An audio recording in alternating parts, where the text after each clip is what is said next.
Five Nights at Freddy's Fazbear Frights Number 2 Story 1 Fetch.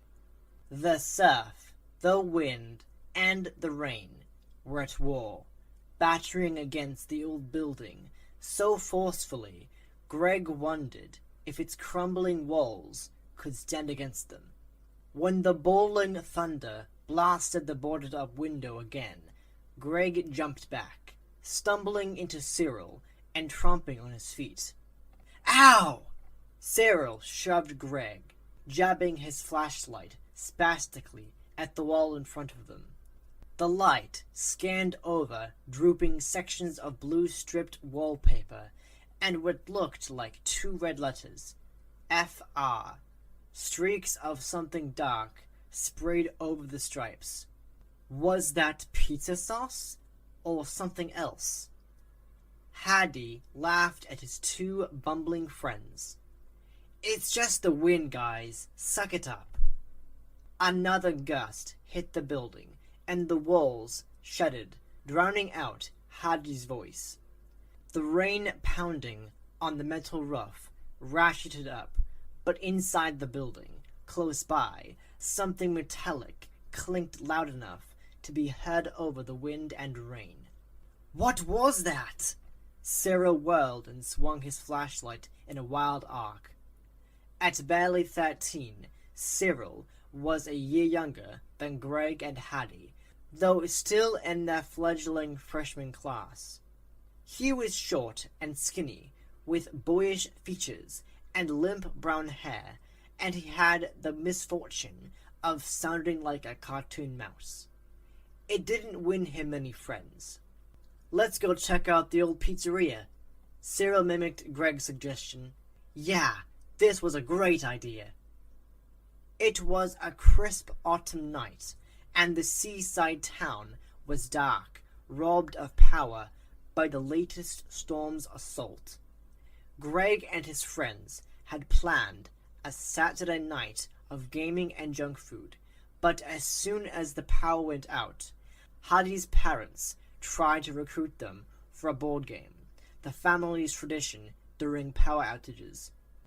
Haddy had convinced his parents to let the boys bike the short distance to Greg's house, where they could play one of Greg's new tabletop strategy games instead.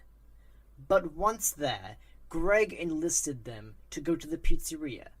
For days, he'd known he had to do this. It was like he was drawn to this place.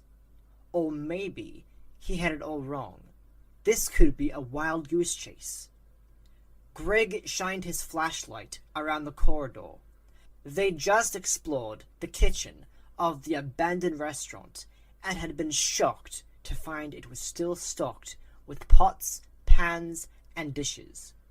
Who closed a pizzeria and left all that stuff behind?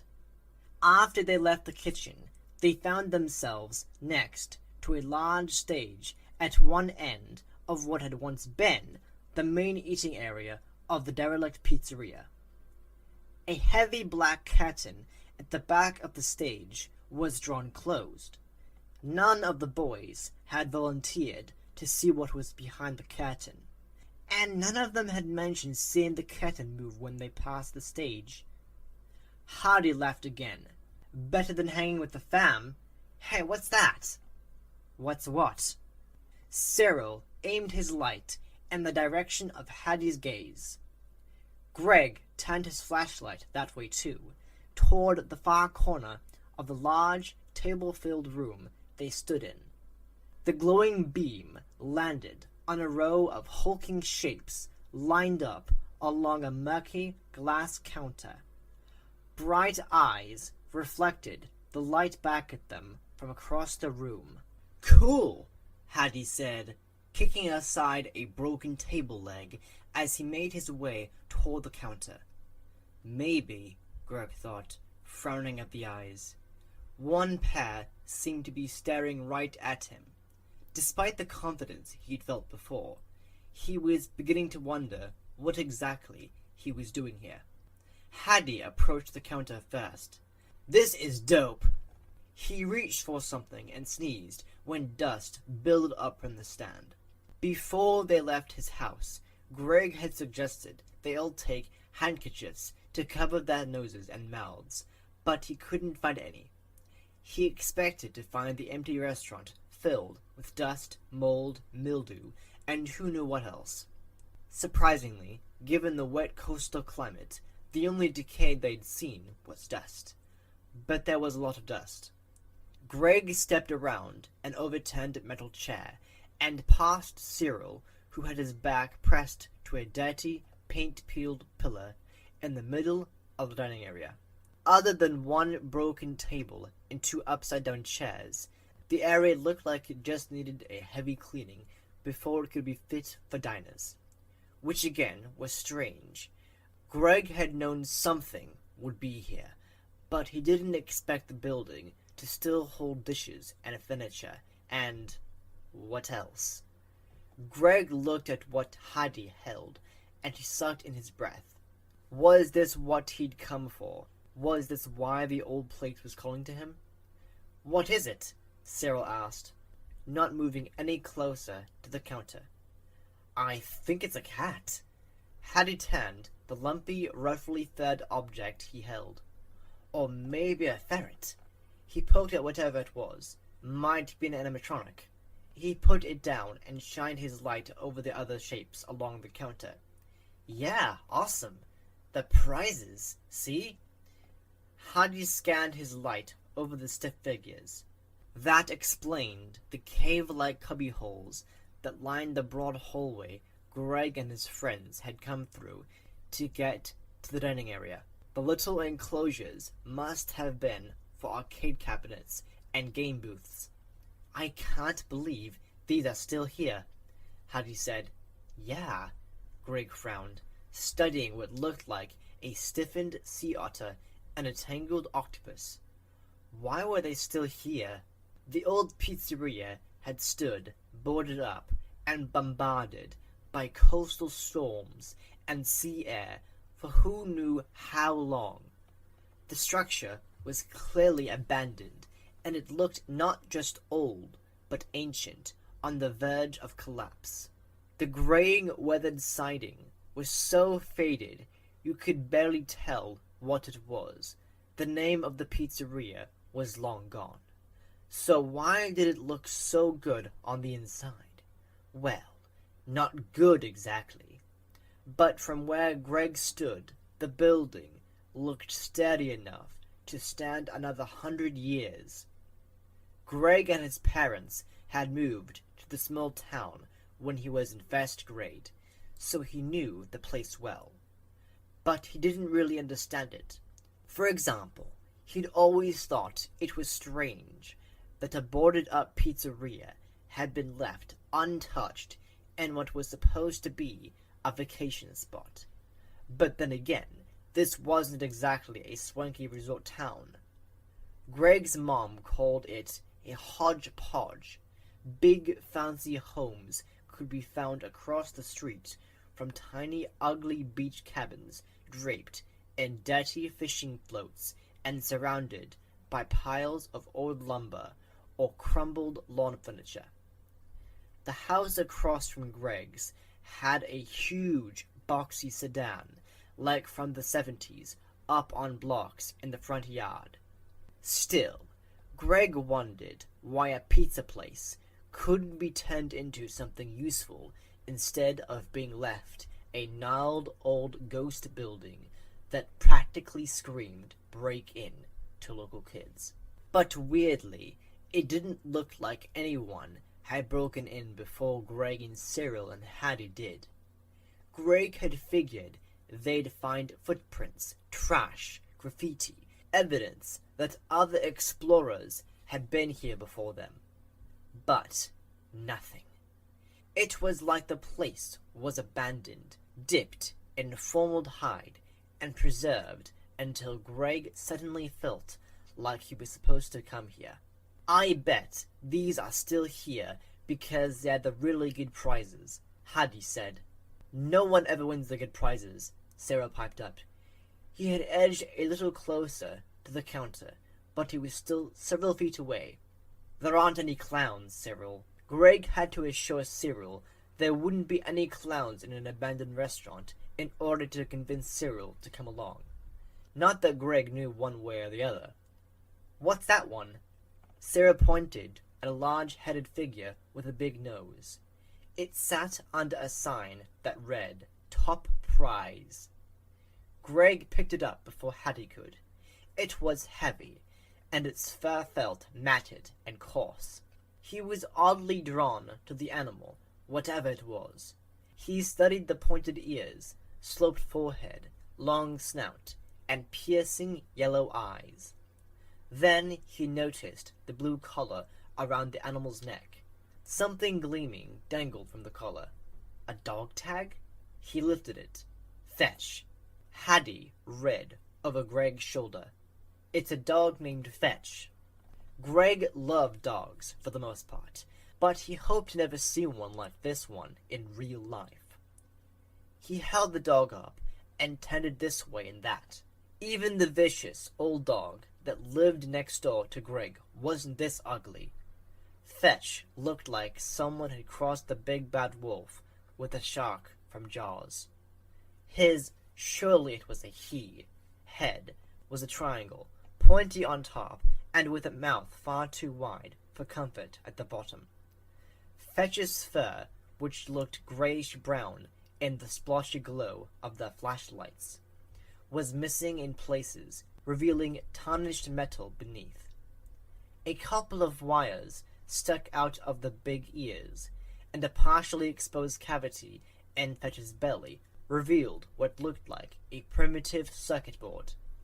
"Look at this!" Sarah was, surprisingly now, interested in the counter. He picked up a small booklet inside a plastic sheath. "I think it's the instructions." "Let me see." Greg plucked the booklet from Cyril's grasp. "Hey!" Cyril squeaked. Greg ignored his protests. This could be it. Pushing Fetch back on the counter, he pulled the booklet from the plastic and scanned through the instructions. Hattie read over his shoulder. Cyril stuck his head between Greg's chest and the booklet, forcing Greg to hold the booklet farther out so they could all read together. Fetch, the instructions explained, was an animatronic dog designed to sync up with your phone and retrieve information and other things for you. "That's lit," Hattie said. "Think it still works?" "How long has this place been empty?" Greg asked. "Fetch looks like he's older than my dad, but smartphones haven't been around that long." Hattie shrugged. Greg finally did too, and he began poking around Fetch to find the control panel. Hattie and Cyril lost interest. "It isn't going to work. It's older tech. It won't be compatible with our phones," Cyril said, cringing, when the wind surged against the building again. Greg felt a chill settle down his spine. Whether it was related to the wind's eerie onslaught or something else, he wasn't sure. Greg returned his attention to Fetch. He wanted to see if he could get the dog thing to do whatever it was supposed to do. He had a hunch this might be what he'd felt in the field, what had called him here. Cyril's pessimism about Fetch didn't surprise Greg. He wouldn't know an opportunity if it thumped him between the eyes. Hattie, on the other hand, was relentlessly positive. He had such a sunny disposition, he pulled off what Greg thought was nothing less than a magic trick. Hattie was accepted by the popular crowd, despite having spent most of his time with Greg and Cyril, two of the nerdiest kids in the school. Maybe it had something to do with his looks. Greg had had girls talking about Hattie. Hattie was either fine, hot, cute, sharp, or just, depending on the girl who was talking. Hattie wandered away from the counter, and Cyril plopped down in a chair at the nearest table. "I think we should go," he said. "Nah." Hattie brushed him off. "There's still a lot to check out." Greg ignored them both. He'd picked up Fetch and found a panel under Fetch's belly. Juggling the instructions, Fetch and his flashlight, Greg bit his lip and concentrated on hitting the right buttons in the right sequence. For an instant, the wind and rain let up, leaving the building in a silence that felt almost menacing. Greg glanced up at the ceiling. He noticed a large stain above his head. A water stain. Distracted from his task for a second, he shined his light over the whole ceiling. No other stains. In fact, why wasn't the whole inside of the restaurant dripping? He thought he'd seen part of the metal roof missing when he'd first looked at the building. Why wasn't it leaking? Shrugging, he returned his attention to Fetch. At this point, he was just randomly pushing buttons. None of the sequences laid out in the instructions were doing anything. As abruptly as it had stopped, the wind and rain started up again in a crescendo of maniacal drumming, pounding and wailing. That's when Fetch moved. Suddenly, with a whirring sound, Fetch's head raised. Then his gaping, tooth-filled mouth opened, and he growled. "What the hell?" Greg dropped Fetch on the counter and leapt back. Simultaneously, Cyril erupted from his chair. "What?" Haddy asked, returning to his friends. Greg pointed at Fetch, whose head and mouth were in clearly different positions than they had been when they found him. "Sick," Haddy said. They all stared at Fetch, edging backward in an unspoken agreement that a little distance was a good idea in case Fetch did something else. They waited. So did Fetch. Haddy got bored first. He shined his flashlight in the direction of the stage. "What do you think is behind that curtain?" "I think I don't want to know," Cyril said. Behind them, a door slammed, inside the building. As a unit, the boys ran through the dining room and down the hall to the storage room they'd broken into. Even though he was the smallest, Cyril reached the room first. He was out through the narrow gap they'd managed to create in the jammed service door opening before the other boys could squeeze through. Outside, pelted by rain streaking sideways, they grabbed their bikes. Greg figured the wind was gusting over 50 miles per hour now. No way could they bike home. He looked at Haddy, whose curly black hair was matted against his head. Haddy burst out laughing, and Greg joined in. Cyril hesitated, then started laughing too. "Come on!"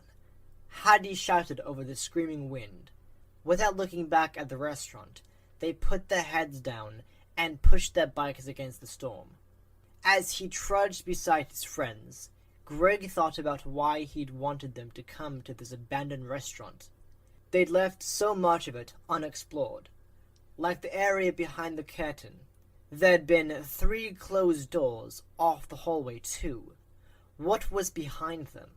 Greg was afraid he might not have gotten what he was there for. Had he done what he was meant to do? Greg was close to home when a woman called out, "Wet enough for you?"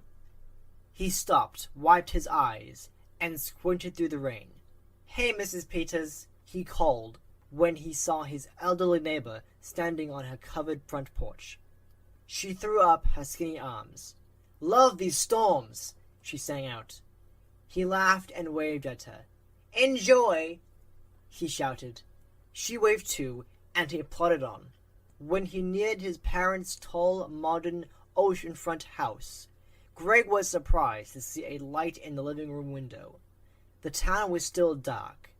When he'd parted with Cyril and Haddy, the only lights he'd seen were their flashlights bobbing along like disembodied spirits, and the flickers of what looked like candles inside a couple houses.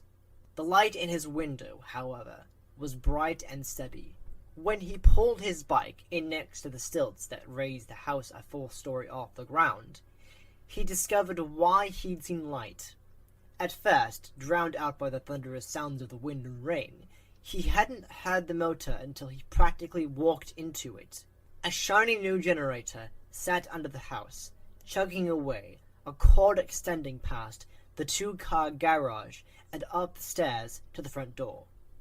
Greg peeled off his dripping rain jacket as he climbed the steps, but before he reached the front door, it opened. "There you are, boyo!" Greg's Uncle Darren grinned down at him, his mountainous 6'5" broad-shouldered frame filling the doorway. "I was about to mount a search pose. You didn't answer your phone." Greg reached the entry and exchanged his and his uncle's signature greeting, a half-hug, double fist bump. "Sorry, Dad, I didn't hear it." He pulled the phone from his pocket and tapped it. Dad had texted and called him multiple times. "Wow, I swear I didn't hear it." "Who could hear anything in this wind? Get inside." "Where'd the generator come from?" Greg asked. He didn't really care. He was trying to distract himself from thinking about why he didn't hear his phone in the restaurant. It hadn't been that loud inside. Could it have been because... "I got it in Olympia. Your dad's been saying for years you don't need it. But that's bullhonky. I told him he's going to wish he had one. They've been saying the storms will be much worse this winter. And wouldn't you know it, they came early this year. How about that rain we got last week for Halloween?" Dad shook his head. "Of course, your dad won't listen." Greg didn't remember that argument. But then, Dad and Greg's dad had so many arguments. How could he remember any specific one? Uncle Darren was Greg's mother's brother, her only sibling, and they were close. Greg and Dad were even closer. But Greg's dad hated Dad for the very reasons Greg loved him. Because Dad was flamboyant and fun. "Darren needs to grow up," Greg's dad would say over and over, with long hair dyed purple and worn in a braid, and a wardrobe of bright-colored suits and ties paired with painfully patterned shirts. Dad had his own distinct look. That Dad was also a wealthy, successful inventor of car parts, and had the most amazing luck with investments, and money in general was the nail in the coffin as far as Greg's dad was concerned. "People like him don't deserve success," he often groused. Greg's dad was a contractor, and he worked more than he wanted to afford their big house and the expensive cars he liked. The fact that Dad lived on a 10-acre estate and made tons of money from tinkering in his workshop was too much. Greg loved Dad the way he wished he could love his dad. Dad had done nothing but accept Greg from the day his squished little head entered the world, despite the fact that Greg was never a cute baby, and he hadn't turned into a cute kid. His face was too long, his eyes were too close together, and his nose was too small. He compensated for all that with long, wavy blonde hair, a great smile, or so a girl in his former 8th grade class had said, and enough height and muscle to think he might not be a total lost cause after high school. Never drawn to typical boy things like cars and sports, no matter how hard his dad tried to force them down his throat, Greg found an ally in Dad, who didn't question Greg's likes or dislikes. He accepted Greg as he was. "Where's Mom?" Greg asked Dad. "Book club." Greg didn't ask about his dad. 1, he didn't care. 2, he knew his dad would be playing poker with his buddies. That was how he spent his Saturday evenings, even if he had to play cards by candlelight. "Where were you boys in this weather?" Dad asked. Can I keep that a secret?" Dad tilted his huge head and stroked his graying goatee.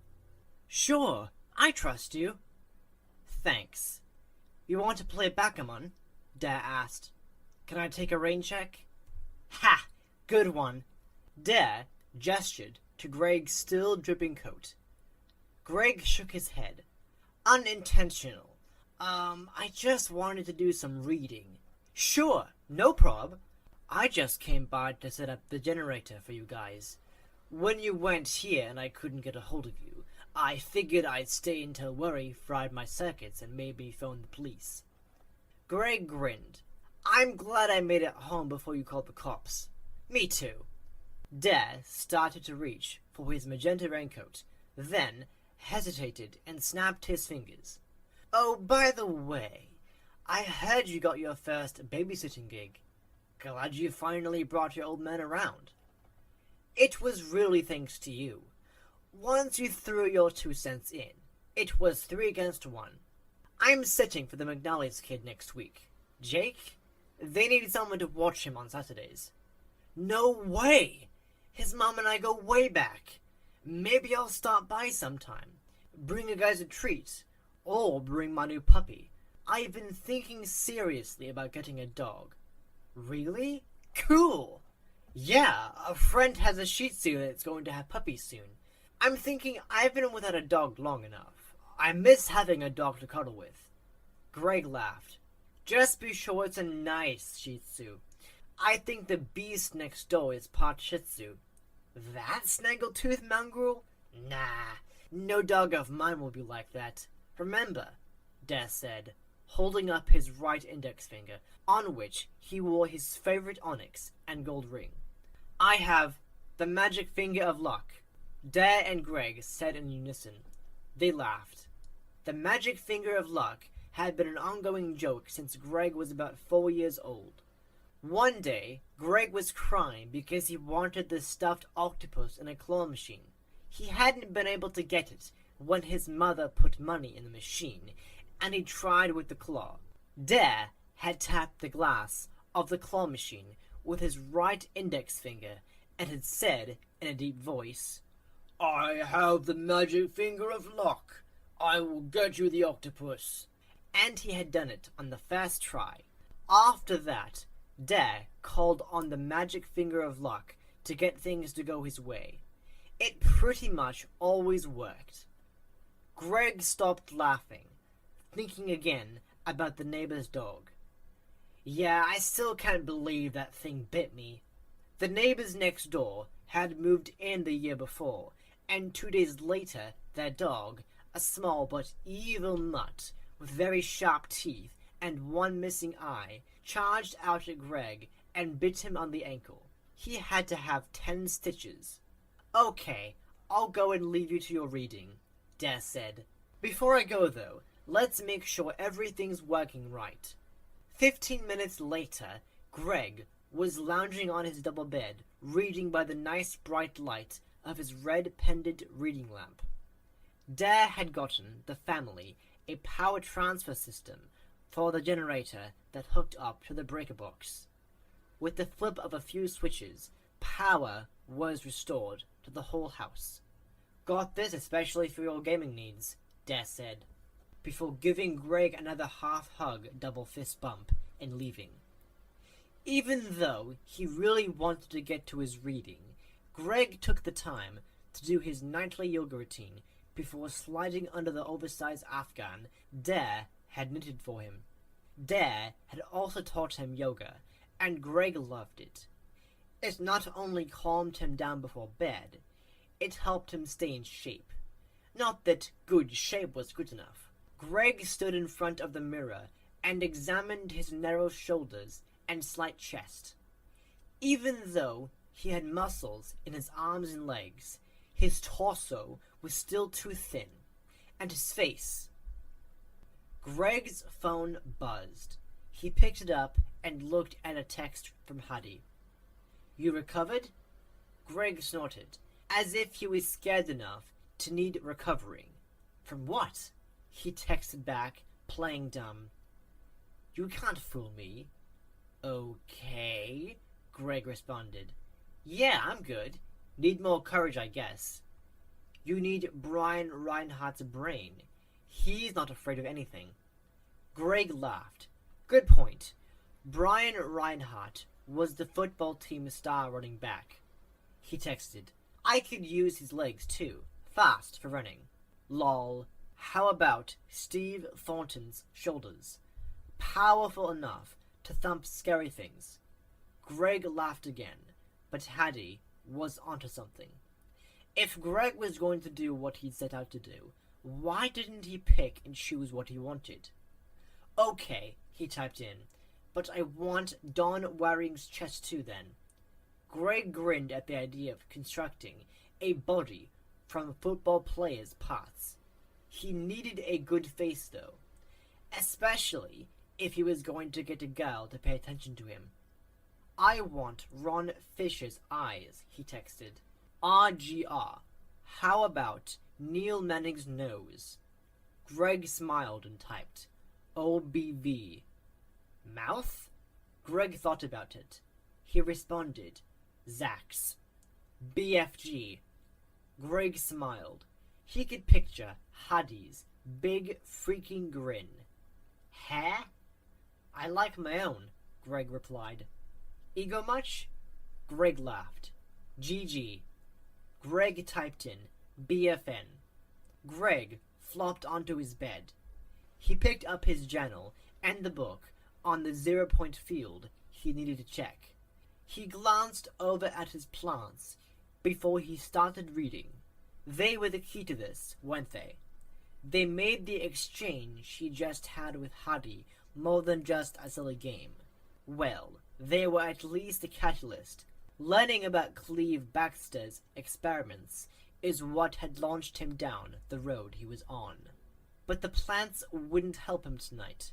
He needed to review what he knew about random event generators, or REGs. He flipped through his book. Yes, there it was. Machines and Consciousness. Cause and Effect. He put the book down and skimmed his last journal entry. He hadn't misinterpreted what he'd gotten, had he? No, he didn't think so.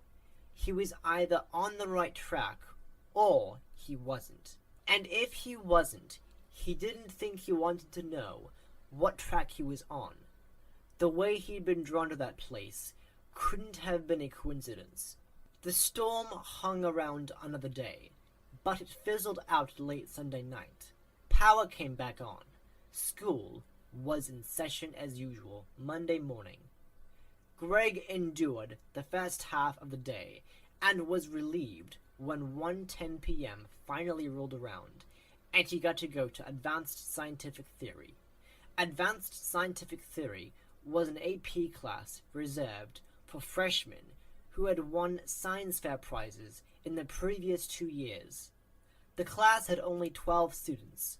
It was taught by a visiting teacher, Mr. Jacoby, who also taught at Grays Harbor Community College. As always, Greg was the first one in the classroom. He sat in the front. Only Hattie would sit near him.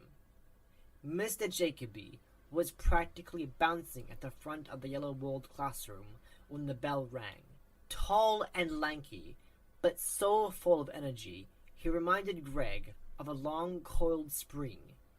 Mr. Jacoby was an enthusiastic teacher who was undaunted by disinterested students. Greg loved science, all science, not just tech, and his passion had earned him the title of teacher's pet. Mr. Jacoby always lectured while darting around the front of the classroom like he had bugs in his pants. Sometimes he scribbled on the whiteboard. More often, he just rambled. But it was interesting stuff. This small room, filled with tall wooden lab tables and counter-height chairs, was one of Greg's favorite places in the school. He loved the periodic table and the constellation posters on the walls.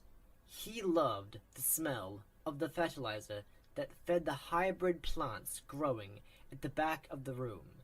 It made him think of science and learning. Running a hand through unruly red hair, Mr. Jacoby began. In quantum physics, there is something known as the 0-point field. This field is scientific proof that there is no such thing as a vacuum, no such thing as nothingness. If you empty all space of matter and energy, you still find, in subatomic terms, a bunch of activity. This constant activity is a field of energy that is always in motion, subatomic matter constantly interacting with other subatomic matter. Mr. Jacoby rubbed a freckled nose. Are you all with me? Greg nodded enthusiastically. Hattie, who sat next to him at the three-person lab table, nudged him. Hey, this is your stick. Greg ignored him. Mr. Jacoby grinned at Greg and took his nod to represent the entire class, which was unwise, but Greg was fine with it. Good, Mr. Jacoby continued. So this energy is called the zero-point field because fluctuations in the field are still found in temperatures of absolute zero. Absolute zero is the lowest possible energy state, where everything has been removed and there should be nothing remaining to make any motion. Make sense? Greg nodded again. Great. So the energy should be zero, but when they measure the energy mathematically, it never actually reaches zero. There's always some remaining vibration due to continued particle exchange. Still with me? Greg nodded enthusiastically. He'd had no idea Mr. Jacoby was going to talk about this today. What were the odds? He grinned. There were no odds. It was the field. He was so excited that he missed the next few minutes of Mr. Jacoby's lecture. It didn't matter. He knew this stuff. He did tune back in, though, when Kimberly Bergstrom raised her hand. Well, he sort of tuned back in. He heard her question, "Is this just theory?" He also heard the start of Mr. Jacoby's answer. Not entirely. Consider the scientific trend. Before the scientific revolution, that's where Greg tuned out again. He got caught up in watching Kimberly. Who wouldn't?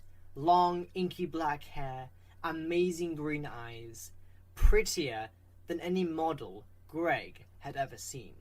Greg felt himself flush, and he whipped his gaze away from Kimberly before someone caught him staring. Too late. Hattie nudged him again, and when Greg looked over, Hattie made goofy goo-goo eyes at him. Greg shifted his attention back to Mr. Jacoby. As usual, Greg was the last one out of the room when class was over. Mr. Jacoby smiled at him as Greg gathered his stuff, and Greg gave another thought to talking to his teacher. Then he felt his phone vibrate. Waving at Miss Jacoby, Greg pulled out his phone as he stepped into the hallway. He looked at the screen. Hello, Greg. HRU. The phone number wasn't familiar. Greg looked around. Who is texting him? He entered. I'm fine. Who is this? Then he watched his screen. Fetch! Oh, very funny, Hattie, Greg muttered. He texted what he said. The reply wasn't what he expected. Question for you. What's your question? Greg texted. Why'd you leave? Greg rolled his eyes and entered. You're hilarious. TY. You answer. Greg felt a tap on the shoulder. You're going to be late for Spanish, amigo, Hattie said. Greg whipped around. Hattie raised an eyebrow. And Cyril, who stood next to him, took a step back. Why are you texting me if you're right here? Greg asked Hattie. Dude, you whacked? Do I look like I'm texting you? Actually, no. Hattie's phone was nowhere in sight. Greg looked back at his phone. Whoever was texting him had it repeated. You answer. Greg looked at Cyril. Did you text me? No. Porque habría. I don't know why you text me, and stop speaking in Spanish, Greg said. Cyril ignored him. Venga. He tugged on Greg's sleeve. I hate Spanish, Greg said. Cyril looked past Greg and said, Hola, Manuel. Greg turned to look at Manuel Gomez, who had transferred into the school a couple weeks before from Myriad, Spain. Hola, Cyril. ¿Cómo estás? Estoy bien. ¿Tú? Bueno. Hoy, Manuel conoces a Greg? Cyril asked, gesturing at Greg. No. Manuel smiled at Greg and held out his hand. Encantada de concerta? He just said, nice to meet you, Cyril told Greg. Lo sé, Greg said. I'm not a total Spanish spaz. Close enough, Cyril said. Manuel laughed. Greg tiene muchos problemas con el español? Cyril told Manuel. I'd be happy to help you with Spanish any time, Manuel said to Greg. Want me to give you my number? He held up his phone. Sure. Greg swapped phones with Manuel, and they exchanged numbers. Yo, Mousy, someone called out to Cyril. How's your mom doing? She still a freak like you? Greg turned and faced Cyril's bully. He cleared his throat and said loudly, Remember this, Trent. 3 things in life are important. The first is to be kind. The second is to be kind. And the third is to be kind. So said Henry James. Trent shoved Greg. You're a freak. As Trent sauntered away, Hardy nudged Greg. You read too much. You don't read enough. In unison, they said in exaggerated deep voices, The universe in balance. They bumped fists and finished with, Cha! A couple of kids in the hall deliberately jostled Greg, and one of them said, You guys are weird. And proud of it, Greg sang. Hattie shook his head. Manuel touched Greg's shoulder. I like Henry James too. He grinned and held out a fist. Greg bumped fists with Manuel. Then, shoving his phone in his pocket, Greg followed Cyril and Hattie to Spanish.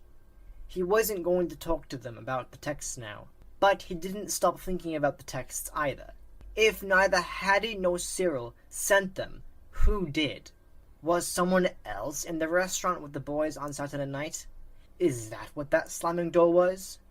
Or did someone see them leave, then go in and find Fetch?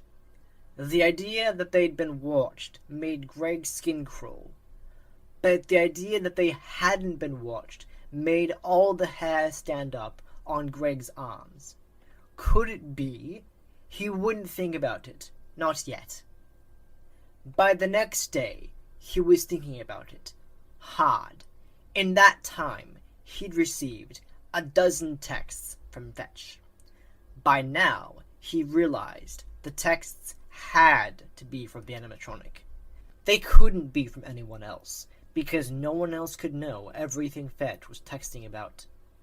Obviously, Fetch was dialed into Greg, so to speak. It quickly became clear that Fetch was synced with Greg's phone, and he was trying to live up to his name. When Greg told Cyril he needed more time to do some homework, Fetch sent Greg a link to a time management article, and a clock app appeared on Greg's phone. When Greg looked up REGs online, he received a link from Fetch to an article about the latest research into intention and REGs. When Greg finished the article, Fetch texted 0100 1111 011 01011 011 00001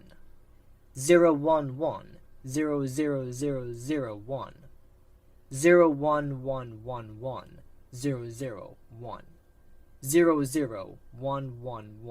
00111 This baffled Greg until he thought about the article he just read. The article talked about the experiments being done that used REGs to measure whether a person could think hard enough to have an effect on an outcome in the physical world. Greg knew REGs generated random ones and zeros. Ones and zeros, Greg thought. Was it possible? Greg copied Fetch's text into a binary to text converter, and sure enough, Fetch had texted, "Okay," in binary code. Greg shivered as he texted back, "Okay." He wasn't sure it was okay at all. It was more spooky than okay. Then things got stranger, as if getting texts from an old animatronic dog wasn't bizarre to begin with. One day, Greg told his mom on the phone that he was craving chocolate. She said what she always said when he mentioned candy. "Not good for you. Have an apple." Later that day, when she got home from shopping, she pulled a chocolate bar out of the bag. "How'd this get here?" she said in annoyance, tucking her chin-length blonde hair behind an ear. "I didn't buy this." She checked her receipt and discovered the bar was on the order she'd placed online. "Must be a glitch," she said. "I'll have to email them." When she caught Greg watching her, she said, "Well, it's your lucky day," and tossed him the bar. As he caught the candy bar, he was pretty sure he couldn't eat it yet. He was too excited. If he was right, Fetch had just fetched him a candy bar. What else could the animatronic dog do? And how was he doing it? Greg could accept, barely, that Fetch was synced with his phone. But Fetch wasn't synced with his mom's phone, was he? The text messages continued day after day. Sometimes Greg responded just because. Sometimes not. Either way, he kept a log in his journal. This was giving him important feedback for his project. A lot of his exchanges with Fetch made no sense. Like the day Fetch texted, "DDAS, why would I do anything stupid?" Greg responded, "Dunno." Sometimes the texts were clear. One day, Greg texted Cyril that he was having trouble with the Spanish homework, and he needed the translation for "I don't know how to make banana bread without eggs or flour." Cyril didn't respond, but Fetch texted, "No sé cómo hacer pan de plátano sin huevos ni harina." Cyril didn't text back until late in the evening. When he did, his translation was the same as Fetch's. Was it time for Greg to tell his friends what was going on? He decided to wait. But then came the spider. On Saturday, a couple weeks before Christmas, Greg was home taking care of Jake, his now usual Saturday babysitting gig. Dare, or Uncle Dare, to both Greg and Jake, thanks to Dare's close friendship with Mrs. McNally, had suggested he come over with a rainy day picnic, complete with a yellow smiley face picnic blanket, some spotted plants, rubber toy insects, and a wicker basket full of creative sandwiches like artichoke salad with provolone and raisins on pumpernickel and chicken and peanut butter on rye.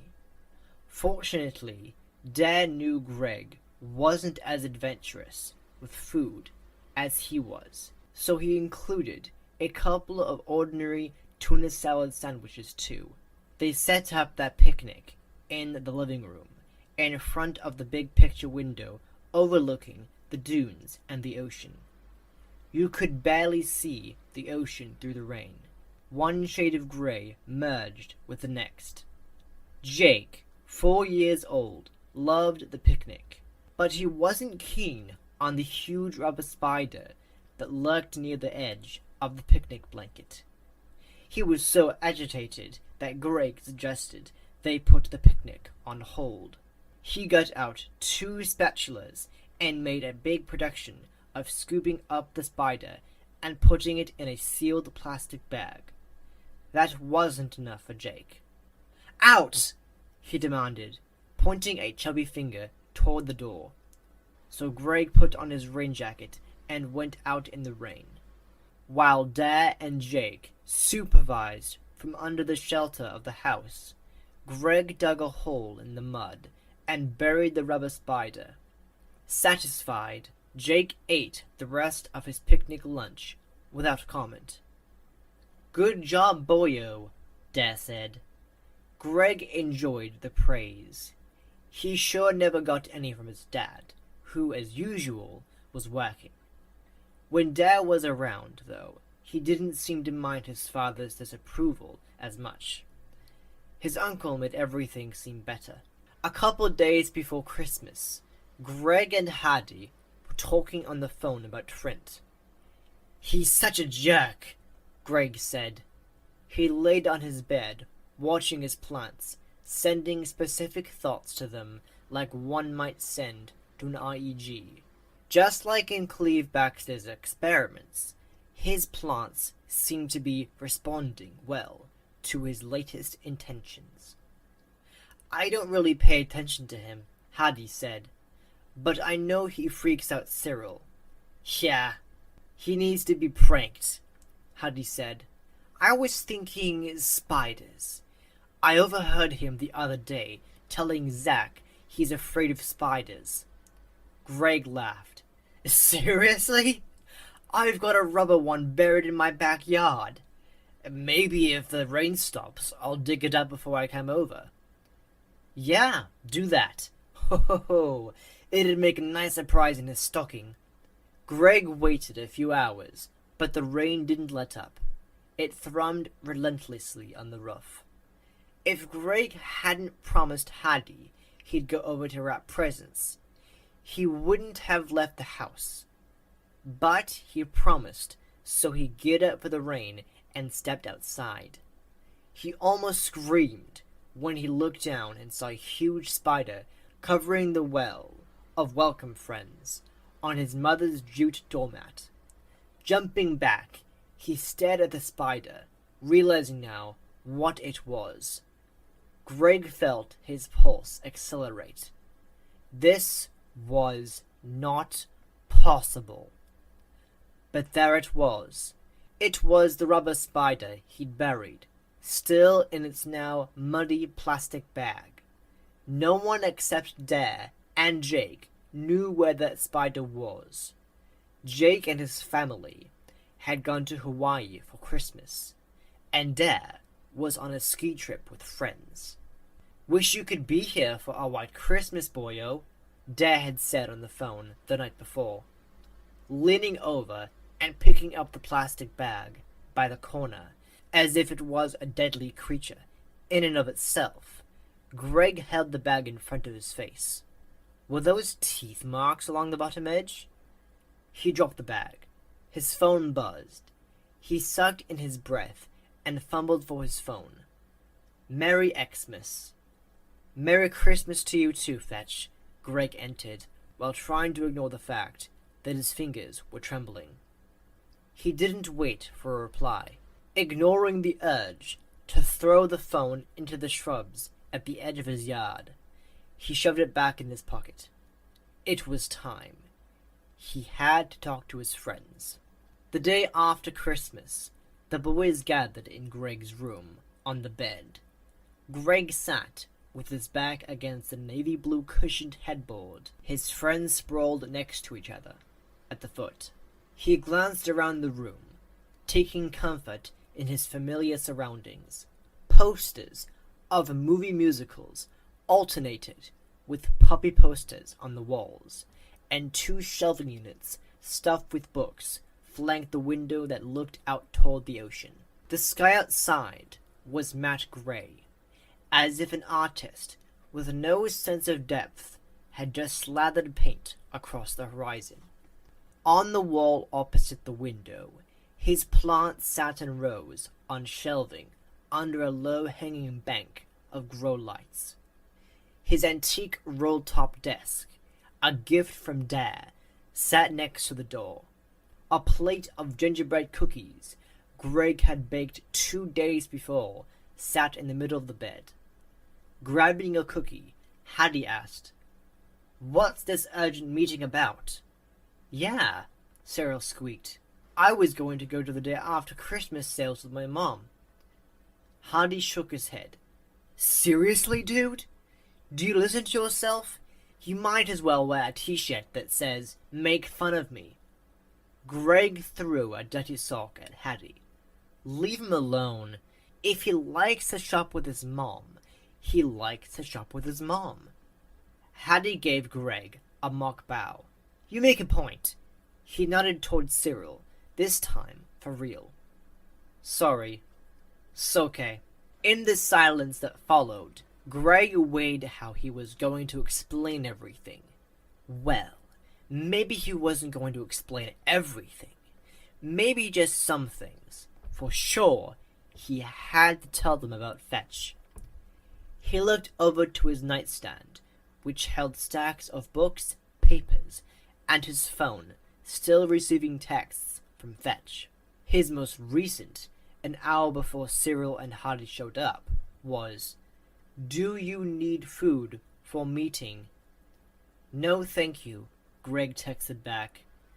He took a deep breath and wrinkled his nose at the scent of the lavender air freshener his mother had put someplace in his room. He'd been looking for it, but hadn't found it yet. He preferred the smell of his sweaty clothes, thank you very much. Okay, so there's no way to say this but to say it, he began. Hattie and Cyril looked at him. Fetch has been sending me texts. His friends stared at him. They blinked in unison. Who's Fetch? Hattie asked. Wait, you mean that dog thing? That prize from the pizzeria? Is this a joke? Cyril asked. Greg shook his head. He picked up one of the stacks of papers from his nightstand, all the text messages he'd printed out, and held it out to Cyril. Look! He waited while Cyril and Hattie scooted together so they could read the text at the same time. This can't be real, Cyril said. His voice was even higher than normal. Hattie grabbed the stack of printouts and flipped through them. He glanced at Greg, then said to Cyril, You wouldn't prank us like that. No, I wouldn't, Greg said. Want to see my phone? I'm smart, but I'm not smart enough to spoof texts on my phone. Hattie shook his head. He abruptly stood and started pacing in a tiny circle on Greg's blue and maroon braided rug. It must have synced with your phone, dude, Hattie said finally. Greg nodded. Yeah, except... Whoa, wait, Cyril said. I'm not a techie, but I don't see how something as old as that animatronic dog could sync up with a modern smartphone. That's just not possible. Obviously it is, though, Hattie said. It's not just syncing. Greg reached for the muddy plastic bag containing the spider and held it up. He felt like he should say, Exhibit A, but didn't. What's that? Cyril shifted away so fast he fell off the bed with a thud. Greg suppressed a laugh while Cyril jumped up. Sorry, Greg said. It's not real. He told them the story of the picnic and then the appearance of the unearthed bag on his doorstep. Cyril gaped at him, then looked from Hattie to Greg and back to Hattie. No way! Let me see that. Hattie snatched the bag from Greg's grasp and examined it. Those are teeth marks. No way, Cyril repeated. Way, Hattie said. It's like my plants, I think, Greg began. It was time to share what he was sure was behind all this. Hattie and Cyril stared at him. What? Hattie asked. Have you heard of Cleve Baxter? Greg asked. Pretty sure they hadn't. They shook their heads. He was a polygraph expert who started doing experiments with plants in the 1960s. Okay, Hattie said. So what? So, In the 1960s, Baxter had the idea to hook up a plant to a polygraph machine to see if he could measure how long osmosis took. Although he didn't learn a thing about osmosis, he stumbled upon something else, something super cool. Greg stopped. Cyril and Hattie were still staring at the spider in the bag. They probably weren't even listening to him, and even if they were, Greg realized there was no way he was ready to tell them. They probably weren't even listening to him, and even if they were, there was no way he was ready to tell them his theory. "What if someone was in the building with us, and now they're watching you?" Cyril asked, confirming that he and Hattie hadn't been listening. "What, like a stalker?" Hattie asked. "And he bugged my phone or something?" Greg asked. "That's just crazy." But was it any crazier than what he thought was going on? Greg's phone buzzed. He picked it up and read the incoming texts. He dropped the phone on the bed. Hattie and Cyril looked from the phone to Greg. He pointed at it. When they leaned over to look at it, he looked too, and read the text again. "L." "What's L?" Cyril asked. Hattie went pale. He met Greg's wide-eyed gaze. "Evil laugh," they said in unison. An animatronic dog that wanted to be helpful was one thing. An animatronic dog that wanted to be helpful and had a sense of humor was okay. But an animatronic dog who had an agenda, that was, well, scary. After all, Greg stopped trying to get Hattie and Cyril to understand what he thought was going on with Fetch.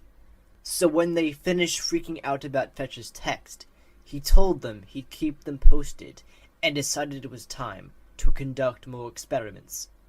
Going to the abandoned restaurant in itself had been a test, and he still wasn't sure how that had turned out. It had started with him putting an intention out, a desire backed by his will. It had started with him putting an intention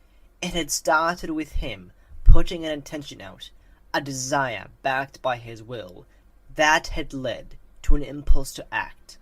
The impulse had taken him to the restaurant, where he found Fetch. But how did Fetch play into the grand scheme of things? He had to figure it out. He decided to start with something small and specific. The next day, he got his first experiment's result. An advanced scientific theory, Miss Jacoby, looking even more nerdy than usual in a blue-checked, short-sleeved shirt under a red and blue argyle sweater vest, started his lecture with, "So now that we understand the zero-point field, let's see if we can figure out what it means for the real world. To this end, we're going to talk about REGs." "Awesome!" Greg thought. A random event generator, usually referred to as an REG, Mr. Jacoby said, is a machine that basically flips a coin. Not really, of course, but it's a machine that's designed to generate a random output, just the same as you'd get by flipping a coin, assuming you're not cheating at it. Mr. Jacoby grinned, then continued. Instead of heads or tails, REGs produce a positive or negative pulse, and then turn the pulses into ones and zeros, which, as you know, is binary code, the language of computers. Once the pulses are in binary code, they can be stored and counted. Researchers built the REGs as a way of studying the impact that focused thought has on events. Make sense? Greg nodded, as he noticed Kimberly did as well. Excellent! Mr. Jacoby clapped his hands once. So I was able to get a small REG, and now it's time to do some intention experiments with it. I'm assigning partners. Greg held his breath. Will it work? He only had to wait through 2 pairings to find out. Greg and Kimberly. Mr. Jacoby said, "Pair up." Kimberly turned gracefully in her chair, her hair sweeping through the air like she was in a shampoo commercial. She smiled at Greg, and his bones nearly disintegrated. He had to clutch the lab table to stay in his seat. His intention had worked. Grinning back at Kimberly and waving at her so exuberantly that her own smile faltered a little, Greg forced himself to stay seated. He had enough wits about him to know that if he did a happy dance, he'd be laughed at for years. Mr. Jacoby made everyone move around so partners were seated together. He instructed them to exchange phone numbers because they need to stay in contact. Greg had to concentrate to keep his hands steady when he passed his phone to Kimberly and took her phone, tucked into a bright purple case, to enter his number. After they returned each other's phones, and Mr. Jacoby started explaining the experiment's instructions, Greg's phone buzzed, and per class rules, he ignored it.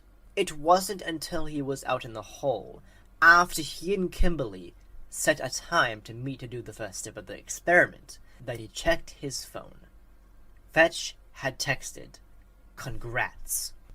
At the end of the day, Greg couldn't wait to get home to record the triumph in his journal. Unfortunately, he'd missed the bus that morning, and he'd had to bike to school. That wasn't a problem.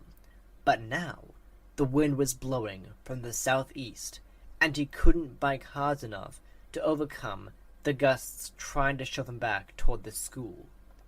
Eventually, he gave up and walked his bike the rest of the way to his house. He was so lost in thought, he forgot about the tiny terror that lived next door.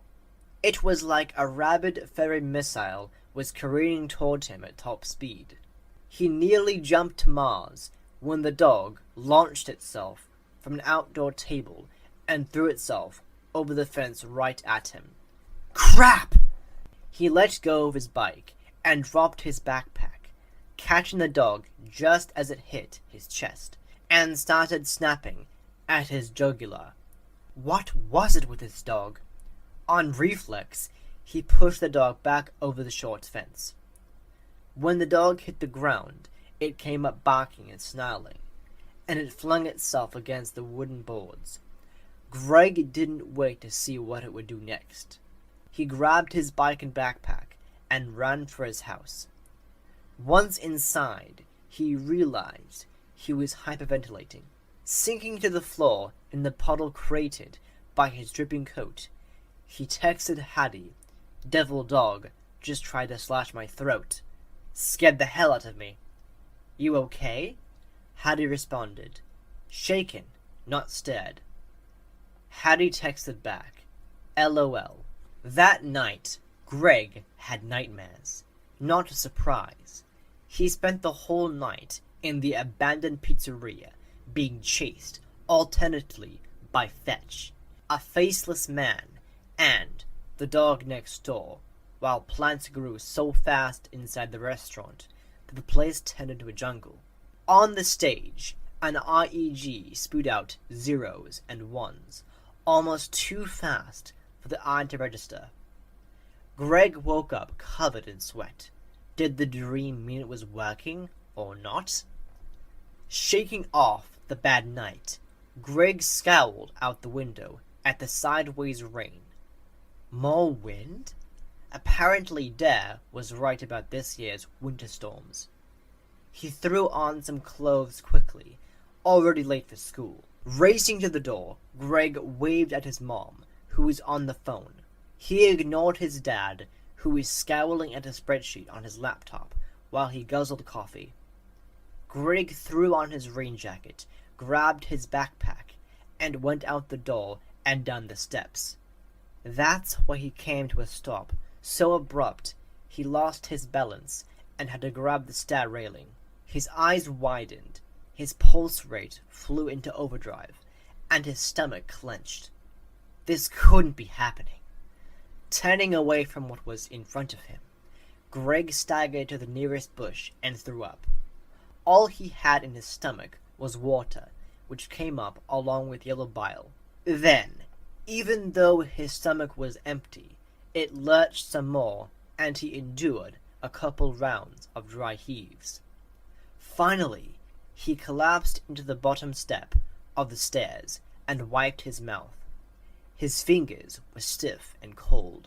He took several deep breaths, cringing at the sour smell of his vomit and the stench coming from next to his bike. Greg stood. He didn't want to stand, and his legs felt so weak it was clear they weren't on board with the idea either. But he had to do something before his parents came out. Looking around wildly, as if someone might appear to help him, which actually was the last thing he wanted, he tried to figure out what to do. Well, he knew what he had to do. He had to move it, which meant he had to touch it. No way was he going to touch it. He smacked himself on the forehead. "Think, dummy!" The admonition worked. He dug his keys out of his pocket and strode to the garden shed, tucked against the back of his house, dropping his keys twice before he could get the right one in the lock. He was drenched by the time he stepped inside the shed and retrieved the black plastic garbage bag he was after. Now that he was in action, he moved at hyperspeed. He slammed and locked the shed door, not worrying about the sound because the wind and rain drowned out everything. He raced back to his bike, and once again he had to confront what he didn't want to look at. This time he made himself look, really look. The neighbor's dog lay, dead, against the back wheel of Greg's bike tire, its throat torn apart, its belly gutted, intestines flopping onto the concrete. It was stiff, and its eyes were wide open, as if staring in fear, maybe for the first and last time of its life. Greg forced himself to examine the dog's fatal wounds. Yeah, it's just what his subconscious mind told him in his first glance.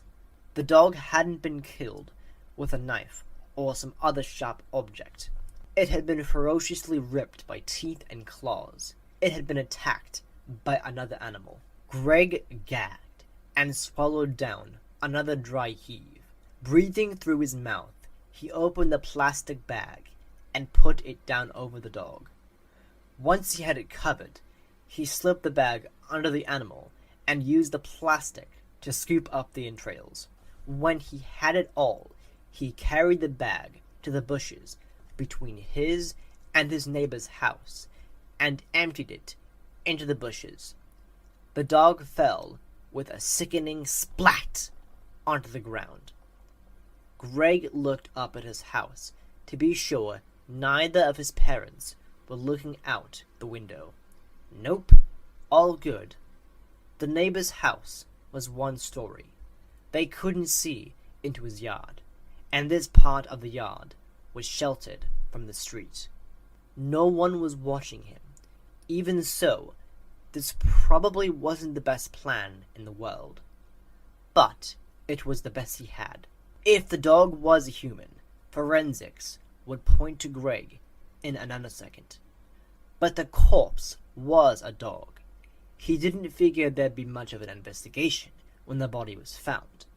It looked like the nasty little thing had been mauled by a coyote, but it hadn't been. As much as he'd love to convince himself that's what happened, Greg knew no coyote would kill a dog and then pose it next to Greg's bike, because the dog had clearly been posed. Although a little blood from the dog's neck and intestines stained the concrete next to Greg's tire, it wasn't nearly enough blood for the savagery of the dog's wounds. The dog must have been killed someplace else. No, coyotes had nothing to do with the dog's death. Greg realized he was frozen in place by the bush. He wadded up the plastic bag, trotted to the trash bin under his house, and stuffed it inside one of the bags of kitchen trash. He closed the lid. That's when his phone buzzed. He didn't want to look at it, but he had to. The incoming text was, as Greg knew it would be, from Fetch. YW. Greg was still staring at the screen when another text came in. This one from Hattie. WRU. He should have been at Hattie's house to catch the bus there 5 minutes ago. He quickly texted SRY L8. Then he grabbed his bike and pedaled out into the rain, hoping that the wind at his back would help him get to Hattie's before the bus arrived. Greg spent the day paying very little attention to what was going on around him. Every chance he got, he pulled out his phone and scrolled back to delete old text messages. The spider had spooked him, but the dead dog had terrified him. Fetch had killed the dog to help Greg. What other help would Fetch try to offer? It didn't take long after finding the dog for Greg to conclude that Fetch could do all kinds of nasty things with what Greg had said he wanted. So he tried to find any text in which he suggested or wanted or needed anything. But the problem was, Fetch seemed to be doing more than accessing old messages or conversations. Fetch seemed to be listening in to Greg's life. How? Greg needed to talk to Hattie and Cyril. He needed their help. Unfortunately, 2 days passed before he was able to convince Hattie and Cyril to help him do what he knew he needed to do. He wasn't able to tell them about the neighbor's dog until after school. Predictably, they were freaked. Cyril wanted to forget it as soon as he heard it. Hattie, though, wanted to see the stiff, so he followed Greg home, and they stood together in the rain, staring at the dead dog, which was now a wet, grisly pile of viscera and fur. "I want to go back to the restaurant," Greg told Hattie once they were up in Greg's room. Hattie stared at him. "After that?" He waved a hand in the direction of where the dead dog lay. "You want to go back?" "Well, want is probably not the right word, but I need to. I have to know what's going on." Hattie shook his head and said he was going home. But Greg was persistent. He hounded Hattie and Cyril relentlessly via text that evening, and in person the next morning, and on the phone the next afternoon, until he convinced them to return to the restaurant with him. After school, they huddled together in the school lobby before racing through the rain to their bus. "It will still be raining tonight," Greg told them. "Fewer people out." "Yeah? Whatever," Hattie said. "We're going to die," Cyril said. Greg laughed. "We're not going to die." So why was his stomach doing somersaults? And why had his heart relocated to his throat? It was a little harder to get away from their families on a Wednesday night, but they managed it by saying they were going to do homework together at Greg's house. His parents, per usual, were out.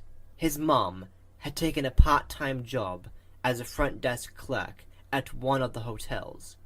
He wasn't sure what that was about, and he didn't ask. His dad was working late on his most recent build. "I hate the finishing work," he'd complained that morning. That's when the client always gets nitpicky. The first time they'd gone to the restaurant, Greg and his friends had been armed only with a crowbar and flashlights. This time, they also each brought along kitchen knives, and Hattie stuck his baseball bat in his backpack. It was just as easy to break into the restaurant the second time. Actually, even easier. The service door lock they'd broken hadn't been repaired or replaced. They just had to pull the heavy door open and slip through. Once inside, they flipped on their flashlights and shined them around. They started with the ground. Clearly, they all had the same idea. They were looking for footprints, other than theirs, in the dust covering the cracked blue linoleum floor. Unfortunately, they'd scuffed up the dust so much on their first trip, it was impossible to tell for sure whether anyone else had been here. "Do we have a plan?" Cyril asked when they moved out into the hallway. Greg noticed all three of them were breathing fast. His voice sounded breathless when he said, "I think we should start by finding Fetch." They walked shoulder to shoulder along the hallway. It was much quieter in the building this time, because the rain, although steady, was soft. It was foggy, too. That tended to dampen sounds. "So, I found out something about the restaurant," Cyril said. His voice sounded too loud and too forced. "What?" Hattie asked. This was part of a pizza chain that closed down after something happened at one of them. "What happened?" Greg asked. "I don't know. It took a lot of time to even find what I found. I just found a reference to it on a message board for people who like to explore abandoned places." Hattie came to a dead stop, his flashlight beam jittering out onto the floor in front of him. "What?" Cyril asked. Greg looked along the illuminated shaft of Hattie's light. Cyril squealed. Greg couldn't blame him.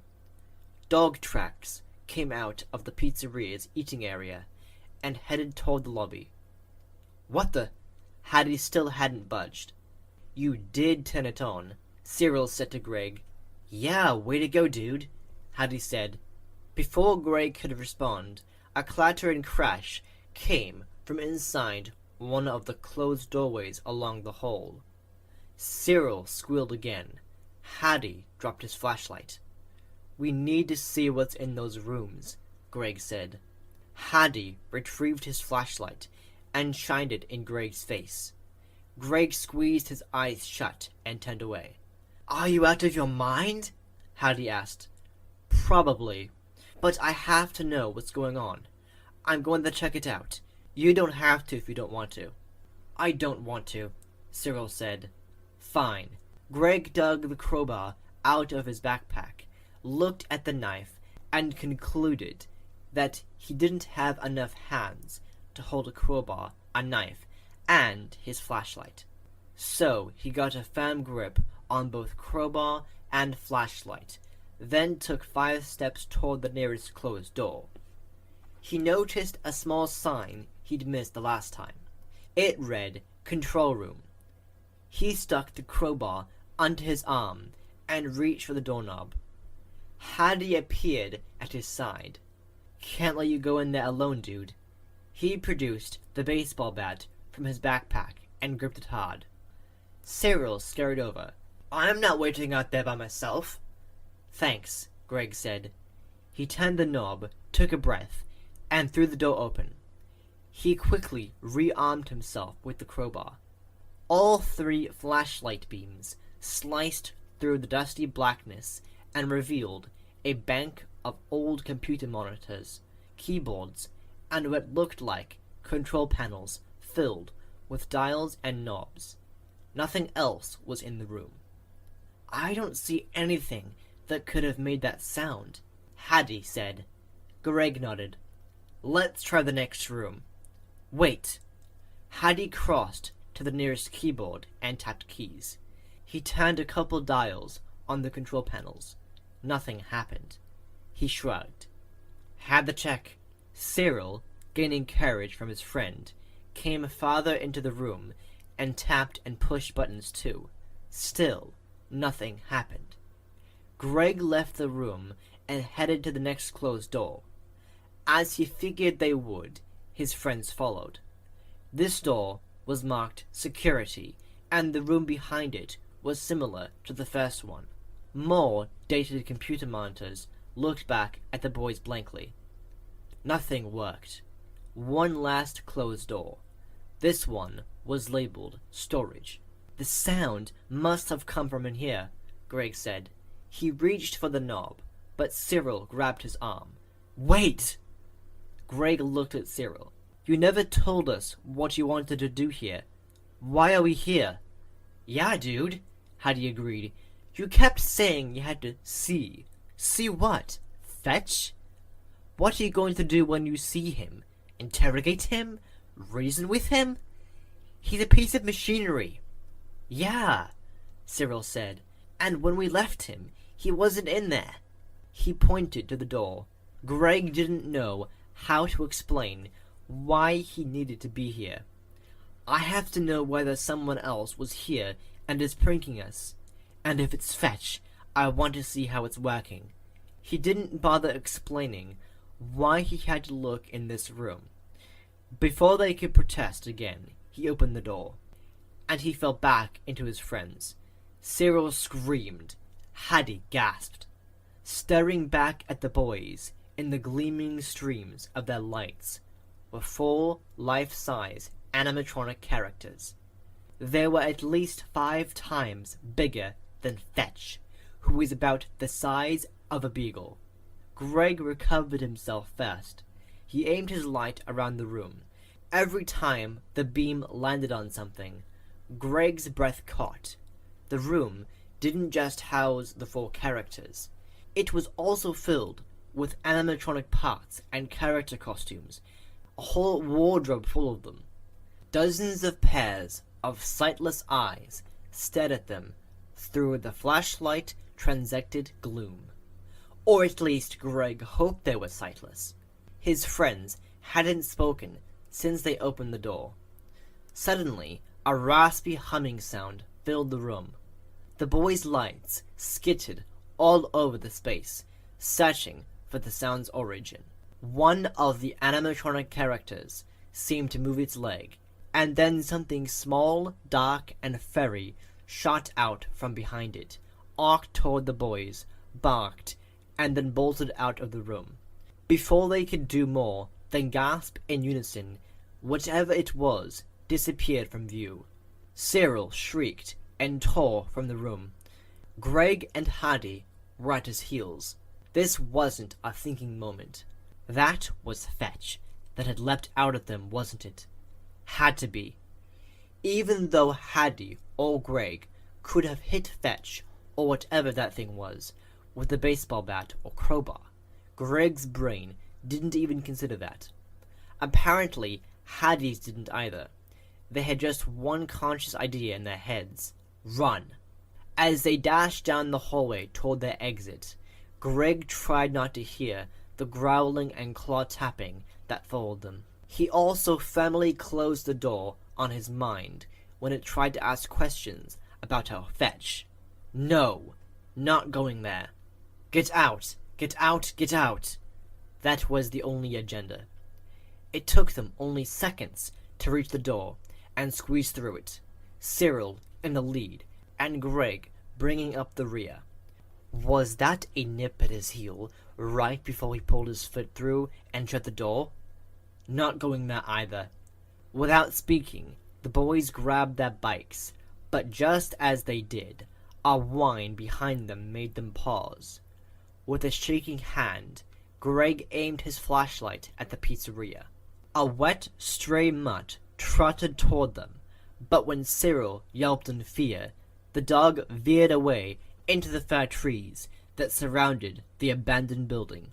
It wasn't Fetch. Greg let go of his bike. "I don't care," Cyril said. "I do," Greg said. "I want to find Fetch and figure out what he's doing. I'm going back in." "I'm going home," Cyril said. Hattie looked from Greg to Cyril and back again. Greg shrugged, albeit a little shakily, and headed toward the pizzeria. "You can't go in there alone." Hattie let go of his bike too, and followed Greg. He looked at Cyril.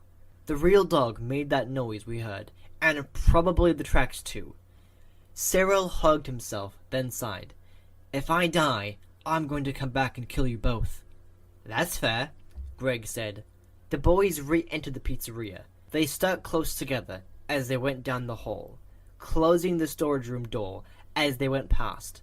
Without speaking, they made their way to the dining area. Their flashlight beams, zooming this way and that like spotlights, they crossed the room to the prize counter. They only got halfway there before they all paused. They didn't have to get any closer to see what they came to see. Fetch was no longer on the counter. Greg flicked his beam to the floor and then all around the prize counter. No Fetch. Maybe he fell behind the counter, Hattie suggested, not sounding particularly convinced of his theory.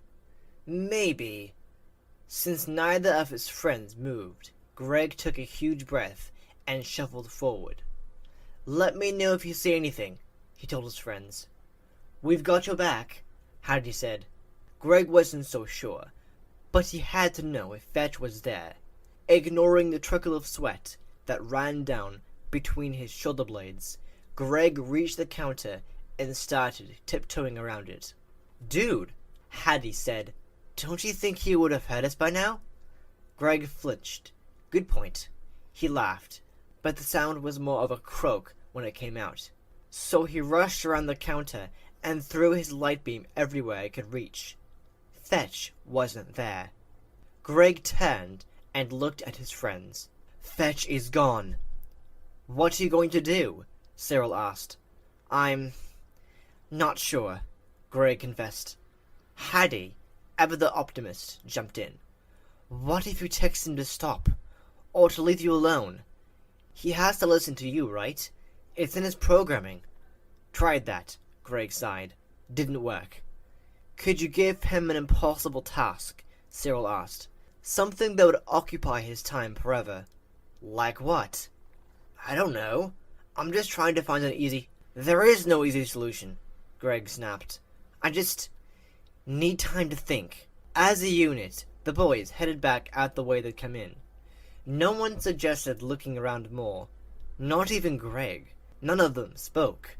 They just went back outside, got on their bikes, and pedaled hard into fog that was now so thick the restaurant disappeared into it. They pedaled in silence, only broken by the pattering rain, the swooshing sound of their wheels on the wet pavement, and their panting breath. At the corner, where they normally stop to say goodbye before biking onto their respective houses, no one even slowed. They all just headed for home. None of them were ready to talk about what had just happened. Greg wasn't sorry to get home and find his parents were still out. He was, in fact, relieved they didn't see him.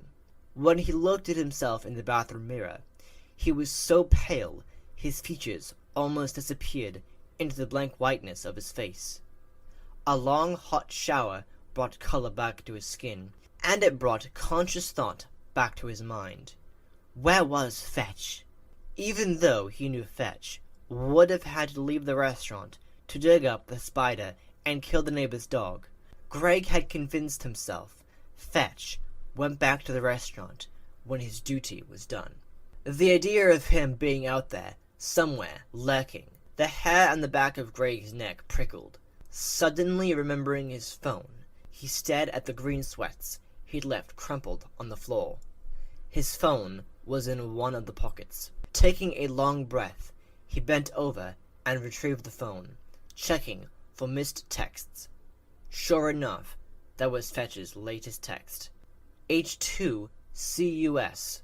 Yeah, well, I don't have to see you soon, Greg muttered. Greg didn't allow himself to ask all the questions that wanted to be asked after the latest encounter with Fetch. Instead, he decided to concentrate on school for a change, specifically on Spanish. If he didn't get on top of his Spanish homework, he was going to fail the class. So, on Saturday morning, he texted Manuel asking if he had time to help him. Manuel didn't respond. Greg shrugged. Okay, so he'd have to muddle through on his own. He opened his Spanish homework and picked up his pencil. Then he snapped his pencil in half when he realized what he'd just done. "Oh no!" Greg shouted. He jumped up. He had to get to... Crap! He didn't know where he needed to go. Greg grabbed his phone and called Cyril. I'm not going back there, Cyril said. That's not why I'm calling. Do you know where Manuel lives? He's about half a mile up the street from me. That's how we met. He gave Greg an address. Why do you need... I've got to go. Sorry, I'll explain later. Greg shoved his phone in his pocket and tore out of his house. Grabbing his bike, he ignored the steady mist and pedaled as hard as he could. Greg nearly collapsed in horror when he got to Manuel's house and saw that the front door was wide open. Was he too late?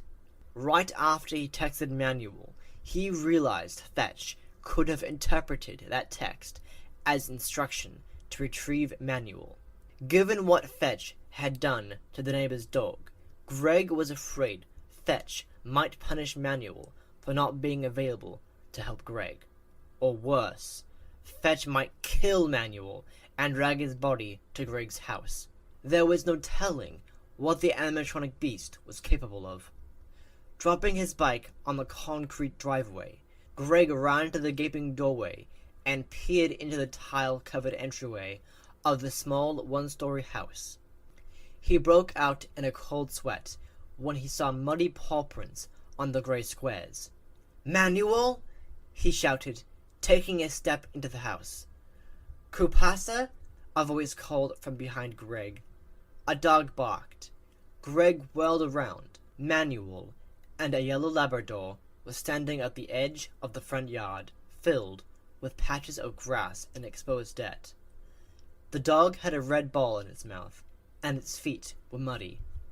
Greg's heart, which had been trying to set a speed record, settled into a more normal pace. "Hey, Manuel." "Hi, Greg." Manuel's smile was friendly but confused. Not a surprise. How could Greg explain why he was here? I sent you a text, but you didn't respond. Needed a bike ride anyway, so I thought I'd stop by. Cyril told me you lived down the street from him. I wondered if you had time to help me with my Spanish. Manuel's confusion disappeared. "Sure, sorry about the text. I left my phone inside. I can do it now if Oro will let us." The dog next to him barked. Greg, so relieved that he'd imagined danger that didn't exist, grinned at the dog. "Hi, Oro. Want me to throw the ball?" Oro wagged his tail, but didn't move. Manuel laughed. He understands Spanish. Say, "Trema la pelota." "Treme la pelota." Greg repeated the command. Oro brought him the ball. Greg laughed. "Maybe I don't need your help. Maybe Oro can help me." Manuel laughed too, and for the next hour, Greg forgot all about Fetch while he played with Oro and improved his Spanish. The rest of the weekend passed without any disturbing incidents, and when Monday came, Greg was in a good mood. He was all about his most recent triumph, getting Kimberly as his lab partner. He'd intended it. It had happened. And after his most recent intention with Fetch seemed to thwart him, it looked like Greg was actually learning to use the 0-point field. Score! Greg and Kimberly had their first meetup after school the next day in the science lab. Every team had been given a set time to use the REG machine Mr. Jacoby got for their experiments. Greg and Kimberly were second to use the machine. Their assignment was to attempt to control with their minds the zeros and ones generated by the machine. Both were to focus their will on either zeros or ones.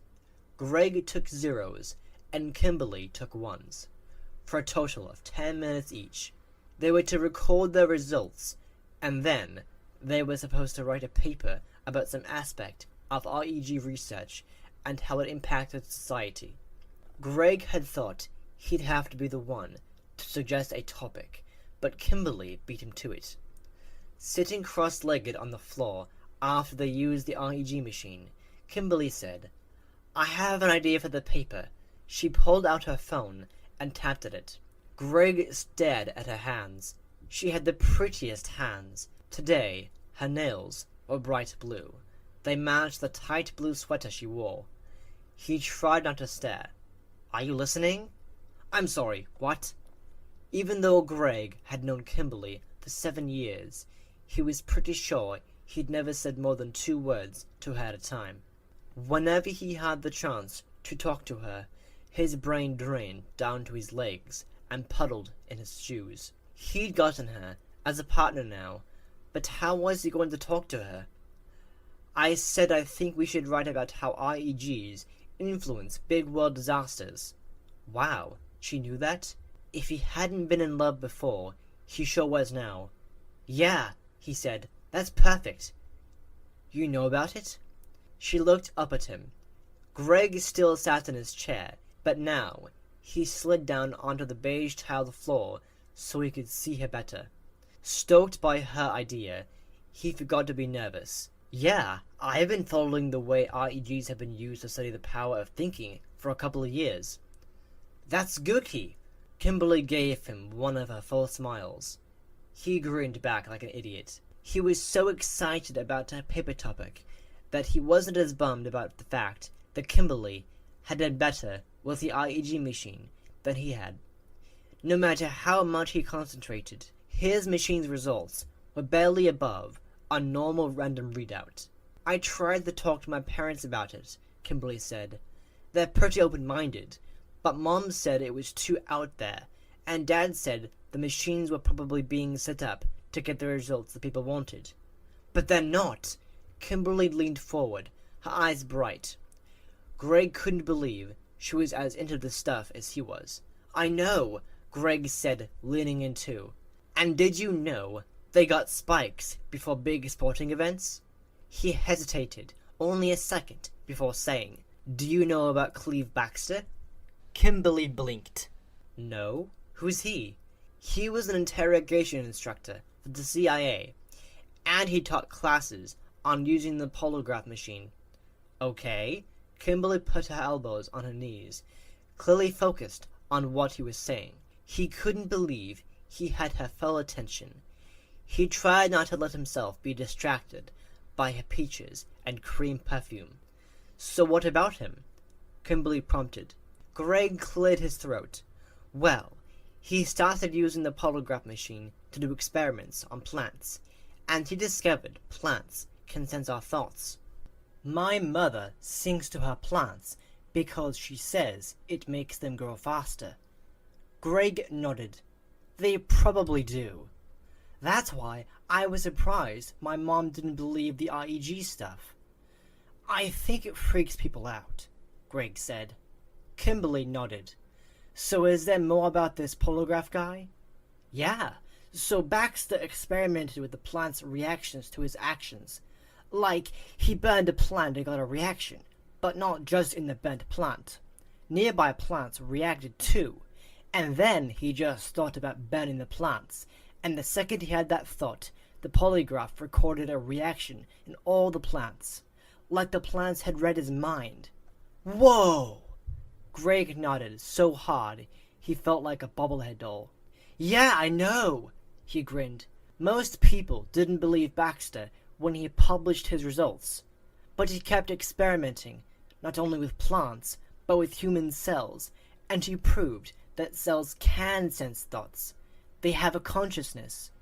Kimberly twirled a lock of her shiny hair with an index finger. "So if cells have consciousness, then why is it such a leap to think our brains can influence a machine?" "Exactly!"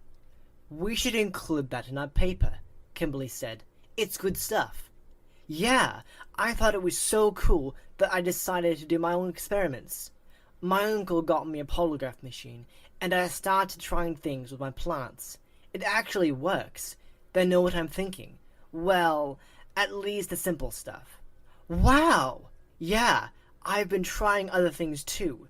Greg hesitated. Should he tell her? "Like what?" she asked. Greg chewed his lip.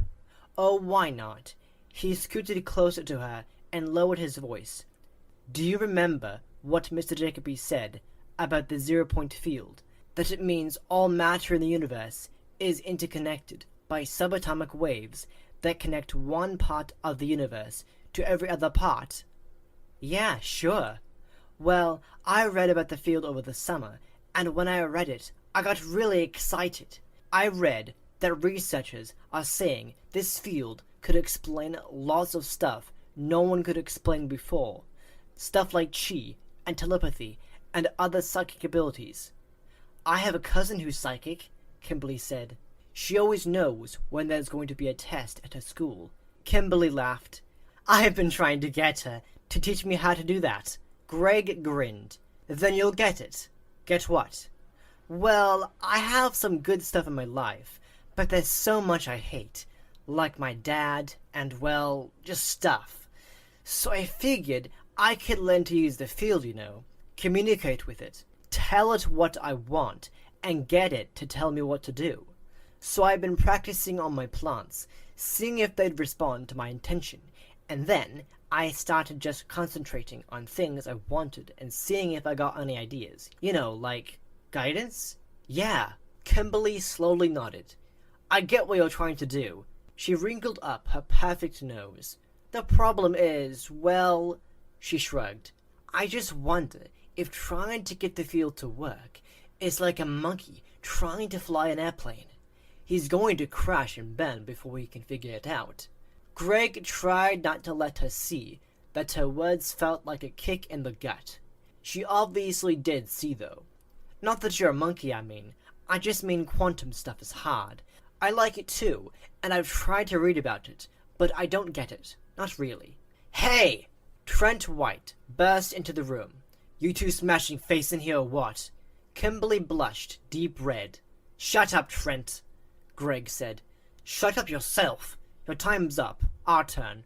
Trent gestured toward his project partner, another school athlete, Rory. Greg still couldn't believe they were both in advanced scientific theory. We're done. Kimberly scrambled to her feet. She and Greg left the room. Let's get together over the weekend to talk more about the paper, she suggested. Sure. After Greg got home from school, he texted Hardy and Cyril, asking them to come over. While he waited, he looked at the latest text from Fetch. Too easy. What's too easy? Greg responded. AOTA. All of the above what? Greg asked. 411. All of the above information was too easy? What did Fetch mean?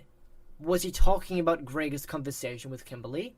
Was he saying that Greg was making the 0-point field too easy? And why did Greg care about the opinion of an animatronic dog anyway? He wanted to ignore Fetch, but then Fetch texted, REG M2. Fetch then texted a link to a website that sold small REGs. Greg didn't understand what Fetch meant by REG M2. Did M2 mean me too? Did that mean Fetch was saying he wanted an REG too? Or was he saying he was an REG? Or like an REG? Greg frowned and texted back. Thanks. He figured whatever Fetch was saying, he should stay on Fetch's good side. Hattie and Cyril came over and brought pizza. Surprisingly, Greg's parents were home, but they were caught up in some intense discussion and they both said okay when Greg asked if his friends could come over with pizza. The boys spent their first 15 minutes wolfing down pepperoni pizza and guzzling Coke. When Hardy burped loudly, Greg decided it was time. We need to talk about what happened the other night. Do we really? Cyril asked. Yeah, Greg said. Fetch is out there somewhere. Well, now you're just being a moron, Hardy said. That's what bothers you? That he is out there somewhere? Yeah, he's out there, for sure. Fetch is an animatronic, and you obviously managed to turn him on. But how about the fact that Fetch dug up the spider for you, or the fact that he killed a dog for you? Yeah, there's that, Greg agreed. I think we should destroy it, Hattie said. I think we should stay away from it, Cyril said. Yeah, but will Fetch stay away from us? Greg asked.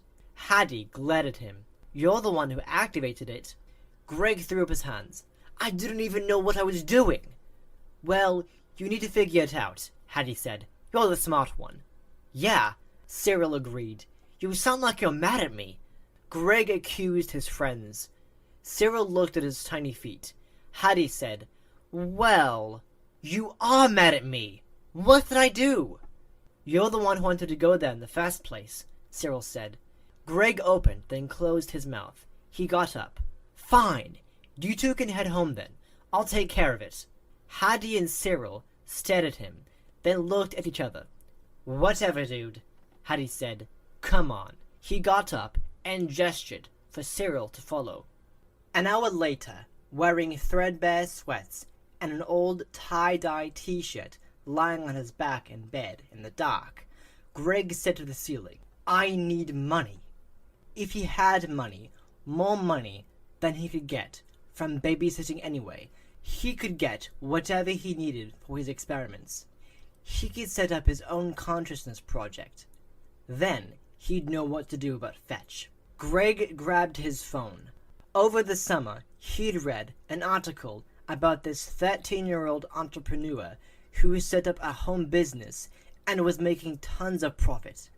Greg was 14, and he was smart. Why couldn't he have a business? He thumbed in a search, how to make money fast. He spent the next hour skimming through make money at home sites. By the end of the hour, he was frustrated, confused, and tired. So he got ready for bed. Just before he laid down, he picked up his phone and sent Dare a text. I need the magic finger of luck. Can you teach me how to make money? Dare didn't respond. Greg figured he was probably asleep.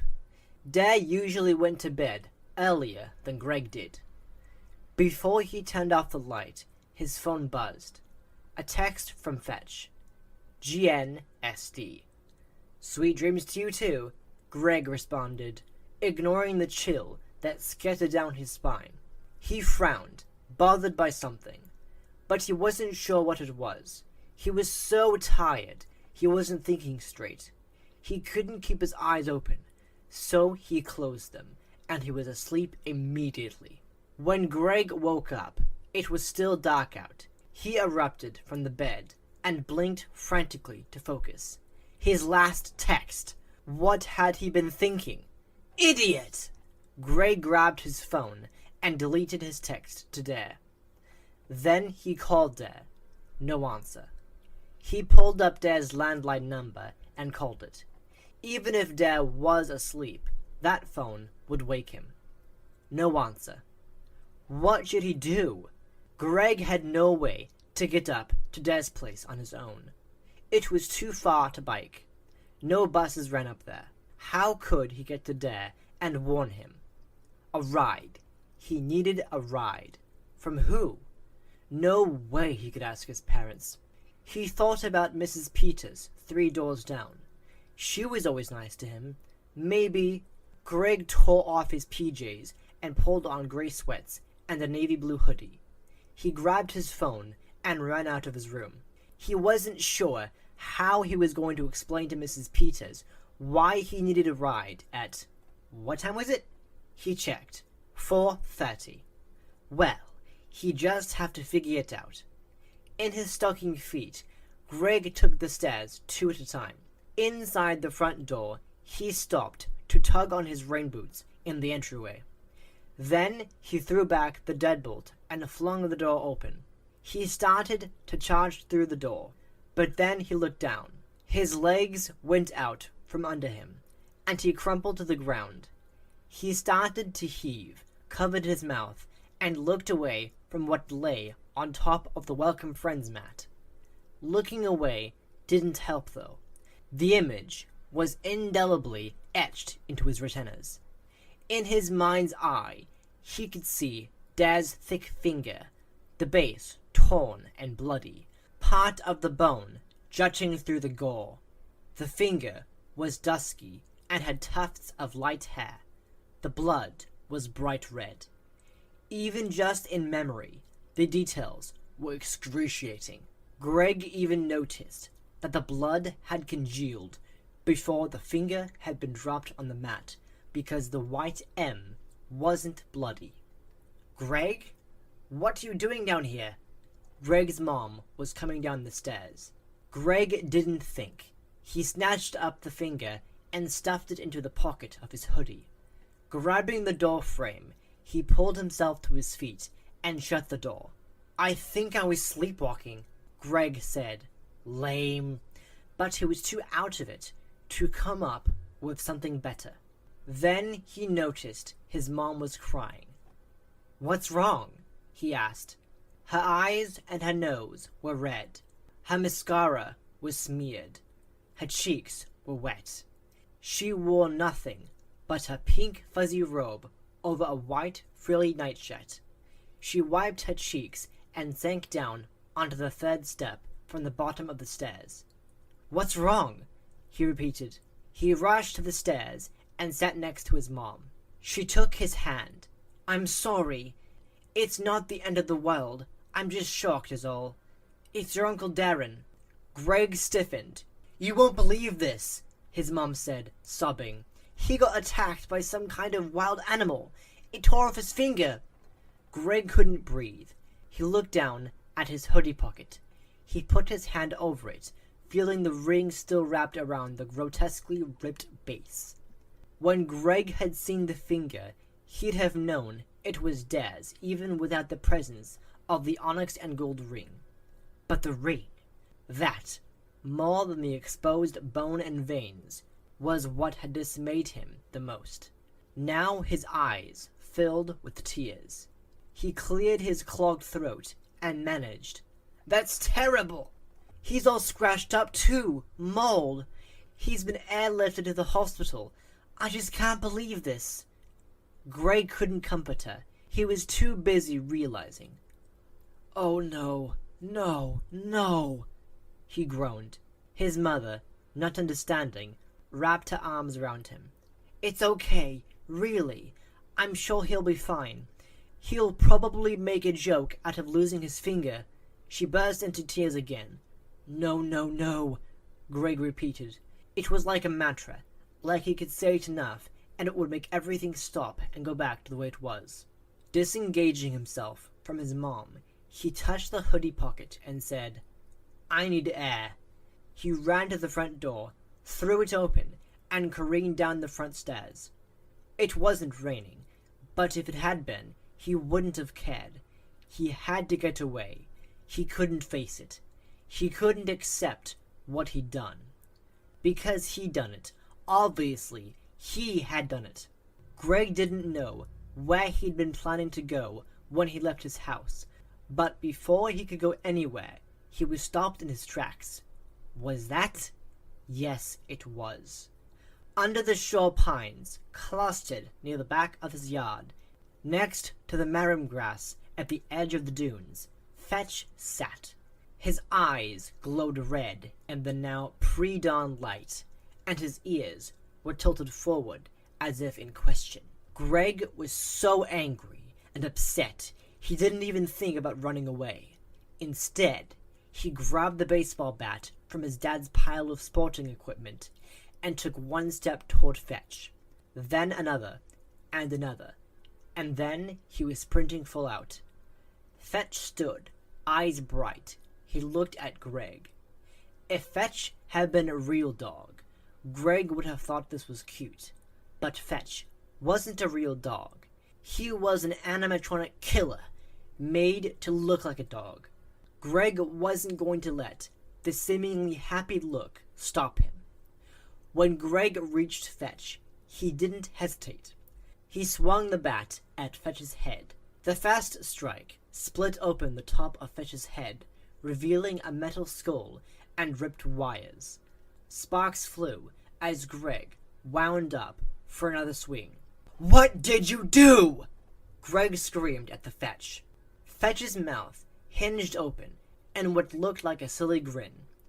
Greg swung the bat and whacked Fetch's mouth. Metal teeth sprayed out, and more sparks sputtered at the end of wires that hung through the mouth opening. But Fetch was still looking at Greg with what looked like an eager gaze. Stop it! Greg shrieked. Swinging the bat in a wide arc, He brought it down on Fetch's head as hard as he could. Metal clanged. More sparks flitted out into the wet dune grass, and Greg kept up his assault. He pounded on Fetch with the bat. Once, twice, 3 times, 4 times. Finally, Fetch's face was pulverized, but Greg wasn't done. He raised the bat again and battered what was left of the machine. Soon, the remnants of the animatronic killer didn't resemble anything but a small pile of industrial debris. Still, Greg didn't stop, not until he had blisters on his palms, and he was chomping at the sea air in frantic, wide-mouthed gulps. Finally, he dropped the bat. Greg fell back on his butt in the sloppy wet dunes. He stared at the pile of metal, hinges, synthetic fur, and wires as he sat, catching his breath. The surf was loud, its rhythmic roar like the chant of 1,000,000 angry men. To Greg, it was the sound of judgment. It was his accuser. How dare he think he knew enough about the field to think about luck and expect to get money? And what was he thinking when he texted Dare about the magic finger of luck? He was the one who'd been wrong. How could he blame this on Fetch? Fetch might have been like an IEG machine in that he seemed to be reacting to Greg's thoughts, but he wasn't an IEG machine, was he? Greg didn't understand what was going on, but he thought that Fetch was responding to more than just his texts. Somehow, Fetch was observing Greg's actions, and maybe he was even reading his thoughts the way Greg's plants did. Fetch wasn't the 0-point field, but he was part of it. He seemed to be acting like he was the field's dog or something, getting whatever the field thought Greg wanted. Whatever Fetch was, it was Greg's fault that Dare got his finger torn off. "Greg, are you out there?" Greg's mom called.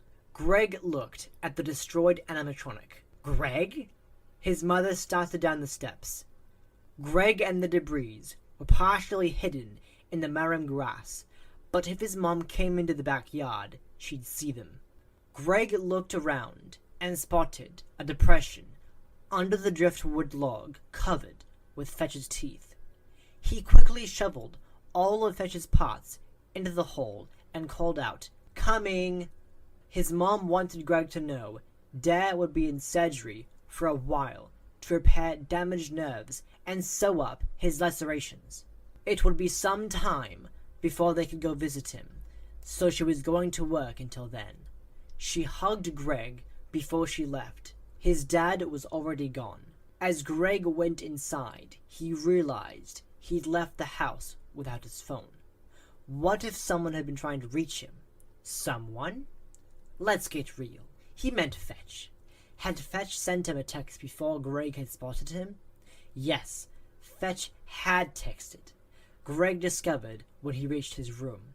Fetch had asked Greg how he was going to use the magic finger of luck. This question put Greg into a fetal position on the bed, and it brought a fresh wave of tears. Kimberly's words played on a repeat track in his head. He is going to crash and burn before he figures it out. Crash and burn. Crash and burn. Crash and burn. Greg sat up and yelled, "No!" He grabbed one of the books from his nightstand, and he fired it at the biggest plant in his collection. The plant went flying off the shelf, and dirt exploded into the air. Greg snatched up another book, threw it. Another book, threw it. He did this over and over until every one of his plants was on the floor, and dirt was everywhere. He breathed in the musky scent of the damp earth. He laid back down and tried to calm his breathing. This brought the tears back, but that was okay. He laid there and cried until he fell asleep. When he woke up, the sun was dropping in the west. It was mid-afternoon. As full consciousness returned, he remembered everything. What a complete tool! He berated himself. What had he been thinking? Did he really believe he could figure out what no one else, not the CIA or the universities or the experts, had figured out? If it could be done, wouldn't it have been done? Such an egotistical little twerp he'd been. He realized now how little he knew, and that meant that whatever he thought he knew, whatever he thought had been the right thing to do, could have been exactly the opposite of that. Was he really guided to the restaurant? Or did he come up with a lame idea himself? And if he was guided, what guided him? He'd assumed he was doing something to get him what he wanted, but when his phone rang, he froze. Then he realized he was being stupid. Fetch didn't call. He texted. Greg looked at his phone. It was Hattie. "Hey dude, you okay? You weren't at school." Greg stared at his destroyed plants. He'd forgotten all about school. He'd forgotten all about life. Yeah, something happened to Dad. What? Is he okay? Dude, I'm sorry. Greg could hear Hattie talking to someone else. Cyril says he's sorry too. Hattie said, "Thanks. Can we do anything?" "Not unless you can do magic."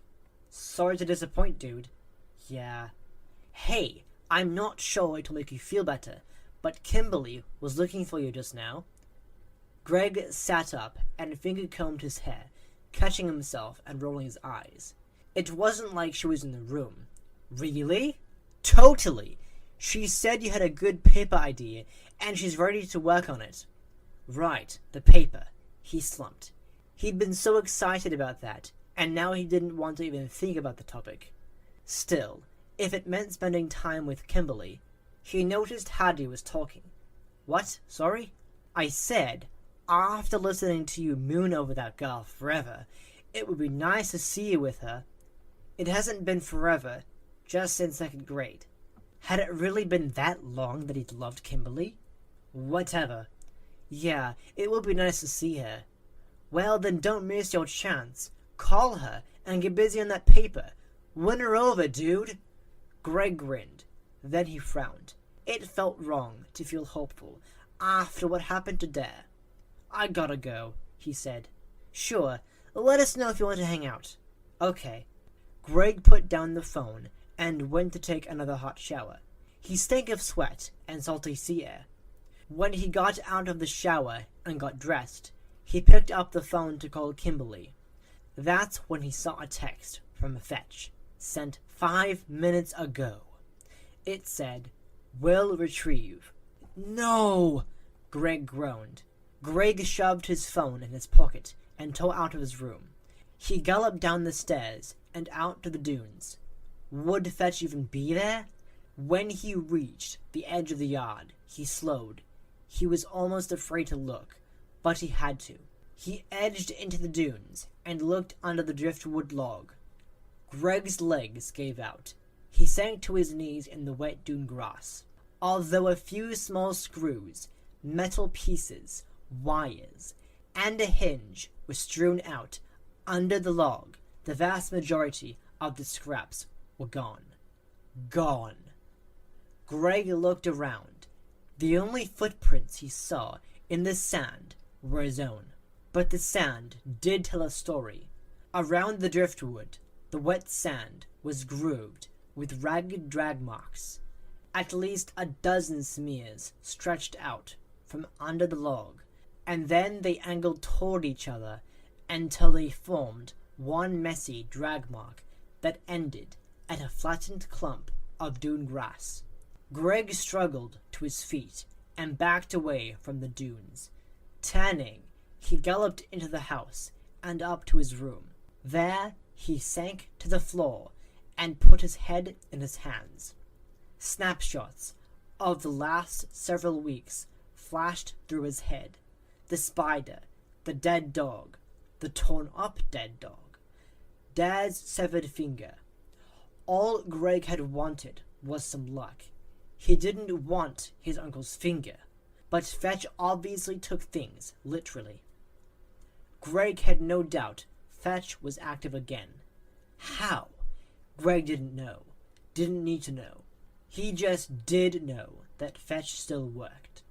So if Fetch interpreted his request for luck as a need to rip off Dad's finger, how exactly would he retrieve, and more importantly, what or who was Fetch going to retrieve? Especially now that Greg had beaten him up. No! Greg jumped up and stuffed his phone in his pocket.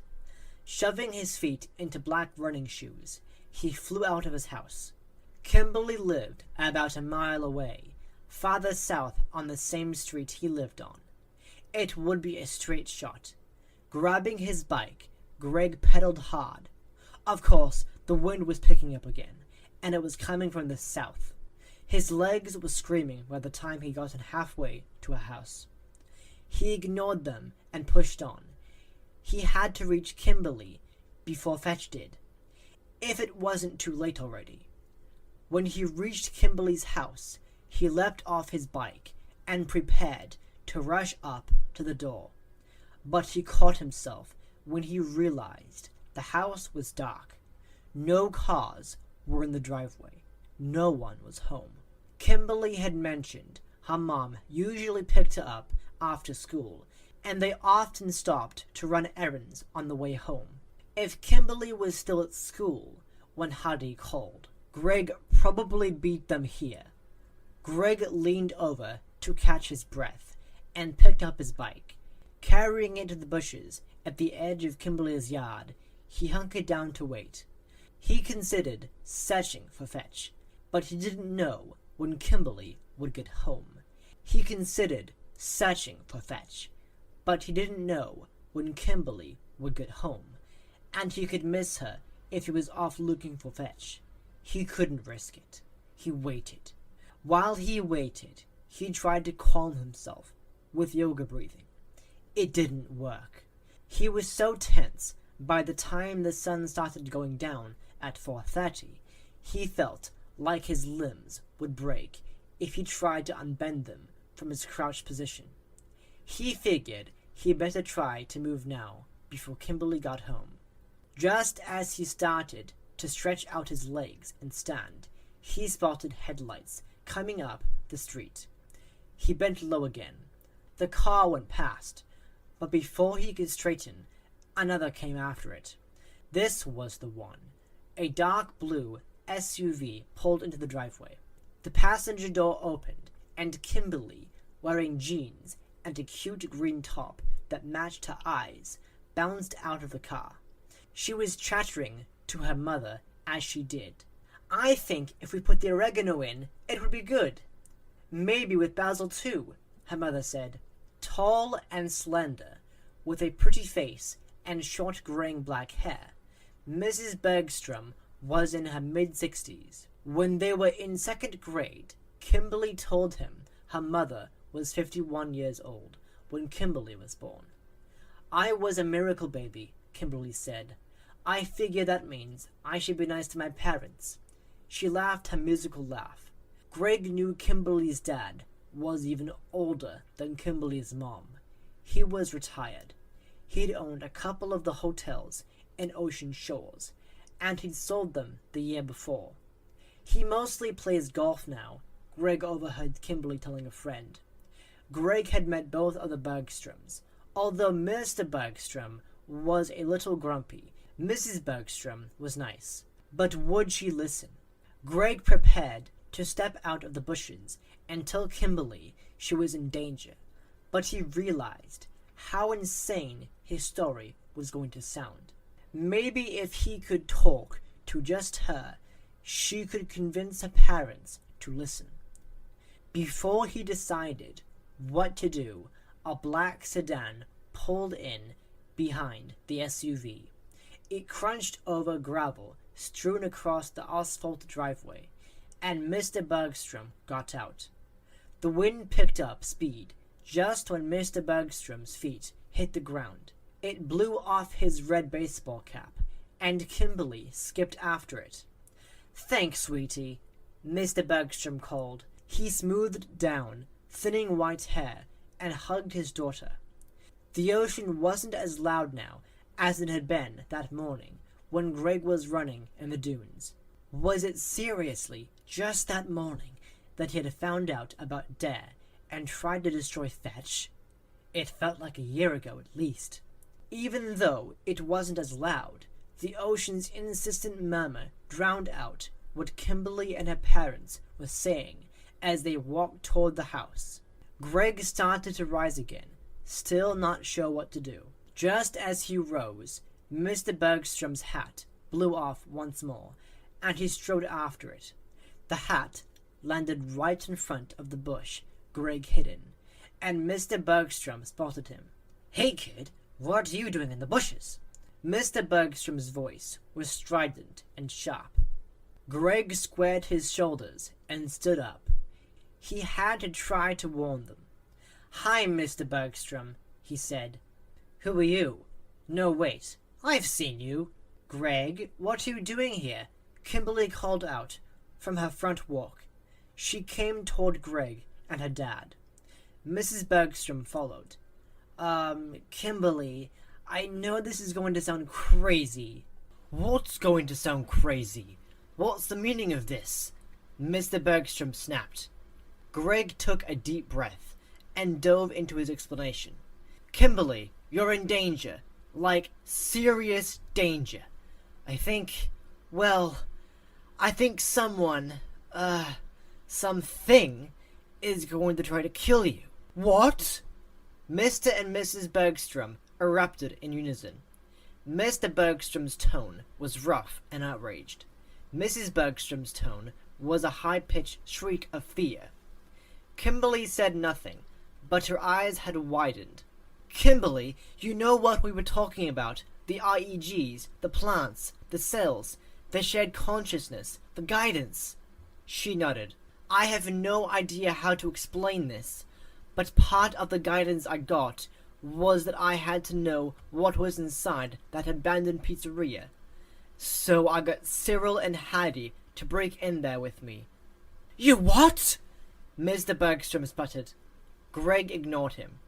"And we found this animatronic dog that's designed to sync up with your cell phone." Mr. Bergstrom tried to interrupt again, but Greg talked louder and faster. "I was curious, so I poked around at it, and I couldn't get it to work. Or at least, I thought I couldn't get it to work. But apparently I did, because it's been texting me and doing things for me. At first, it did helpful things, but then it started doing things I didn't want it to do. It killed a dog that bothered me." Kimberly, a dog lover, Greg knew, sucked in her breath. He shrugged at her. "Yeah, I know. It was awful. I mean, this was a horrible dog. But still, it was a dog, and the way it was killed was... Anyway, then I was wanting some luck, and my uncle had this magic finger of luck, and I wished I had that too, and then I found his..." "Young man!" Mr. Bergstrom shouted. Greg ignored him and talked even louder. "I found his finger. And so this afternoon, I said I wanted to be with you, and now I'm afraid Fetch is going to..." "Young man!" Mr. Bergstrom yelled. Greg stopped because, what else could he say? That's when he noticed Mr. Bergstrom put a cell phone to his ear. "Yes, could you please send an officer to my home? Some crazy teenager is stalking my daughter. I want him arrested." Greg looked at Kimberly. She mouthed, "Sorry." He shook his head. He'd failed again. When the police officer questioned Greg about breaking into the restaurant, Greg kept telling himself Kimberly would be okay. She was fine now, and if Fetch was following what was going on through Greg's cell phone, he'd surely know Greg wanted Kimberly to be left alone. "I'd forgotten all about that old pizzeria," the middle-aged cop said when Mr. Bergstrom reported Greg's break-in. "Is it still there?" "Is it still there?" Greg thought. Was the place like Brigadoon or something? When the police officer put Greg in his SUV and took him to the police station, Greg kept telling himself Kimberly would be okay. Her parents would be on guard. Fetch wouldn't be able to retrieve her. But no matter how often he told himself everything would be fine, he dreaded going back to his house. It took 2 hours for the police to process him and question him. It took another 2 hours for the police to locate his parents, and another hour and a half for them to get to the station because they were both in Olympia. What if Fetch had gotten to Kimberly in that time? His parents finally showed up at the station, his mother red-eyed, and his dad pissed off about, well, everything. The police had decided to release Greg into his parents' care. He'd be free, which also meant he could keep an eye on Kimberly. As soon as his parents went to bed, he'd sneak out and go watch over her. He'd do that for as long as it took him to find Fetch and figure out a way to deactivate him. Greg almost couldn't bear to get out of his dad's pickup when his dad pulled it into the garage. Dragging his feet, Greg reluctantly opened the car door and stepped onto the concrete. He cautiously approached the stairway leading up to the front door. Then he stilled himself and looked around. Everything seemed normal.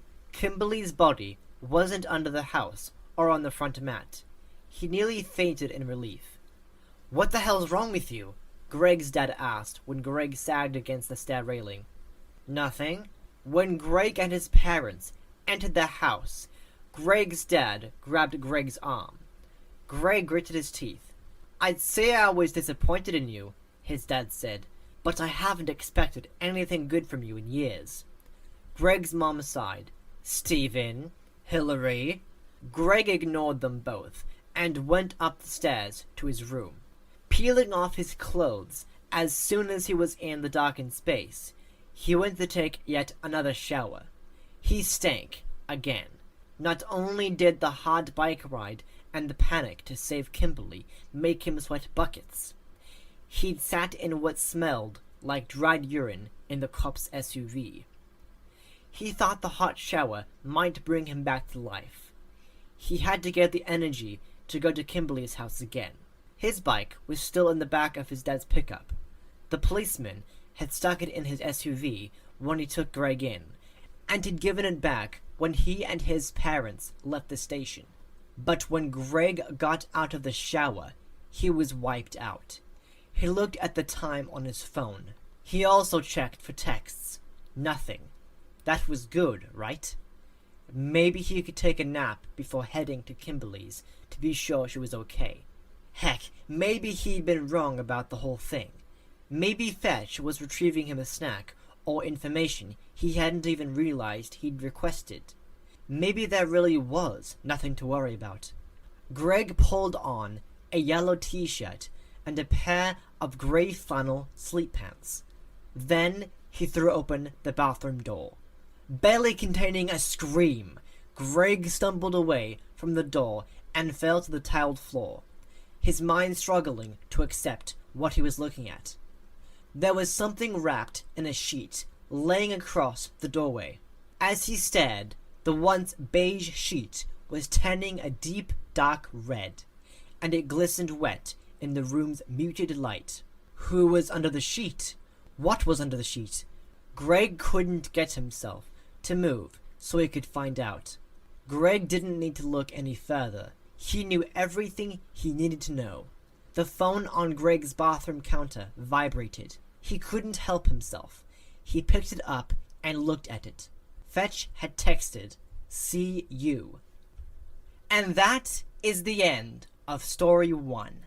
Thank you for listening to this read-through of Five Nights at Freddy's, Fazbear Frights number 2, Story 1, Fetch.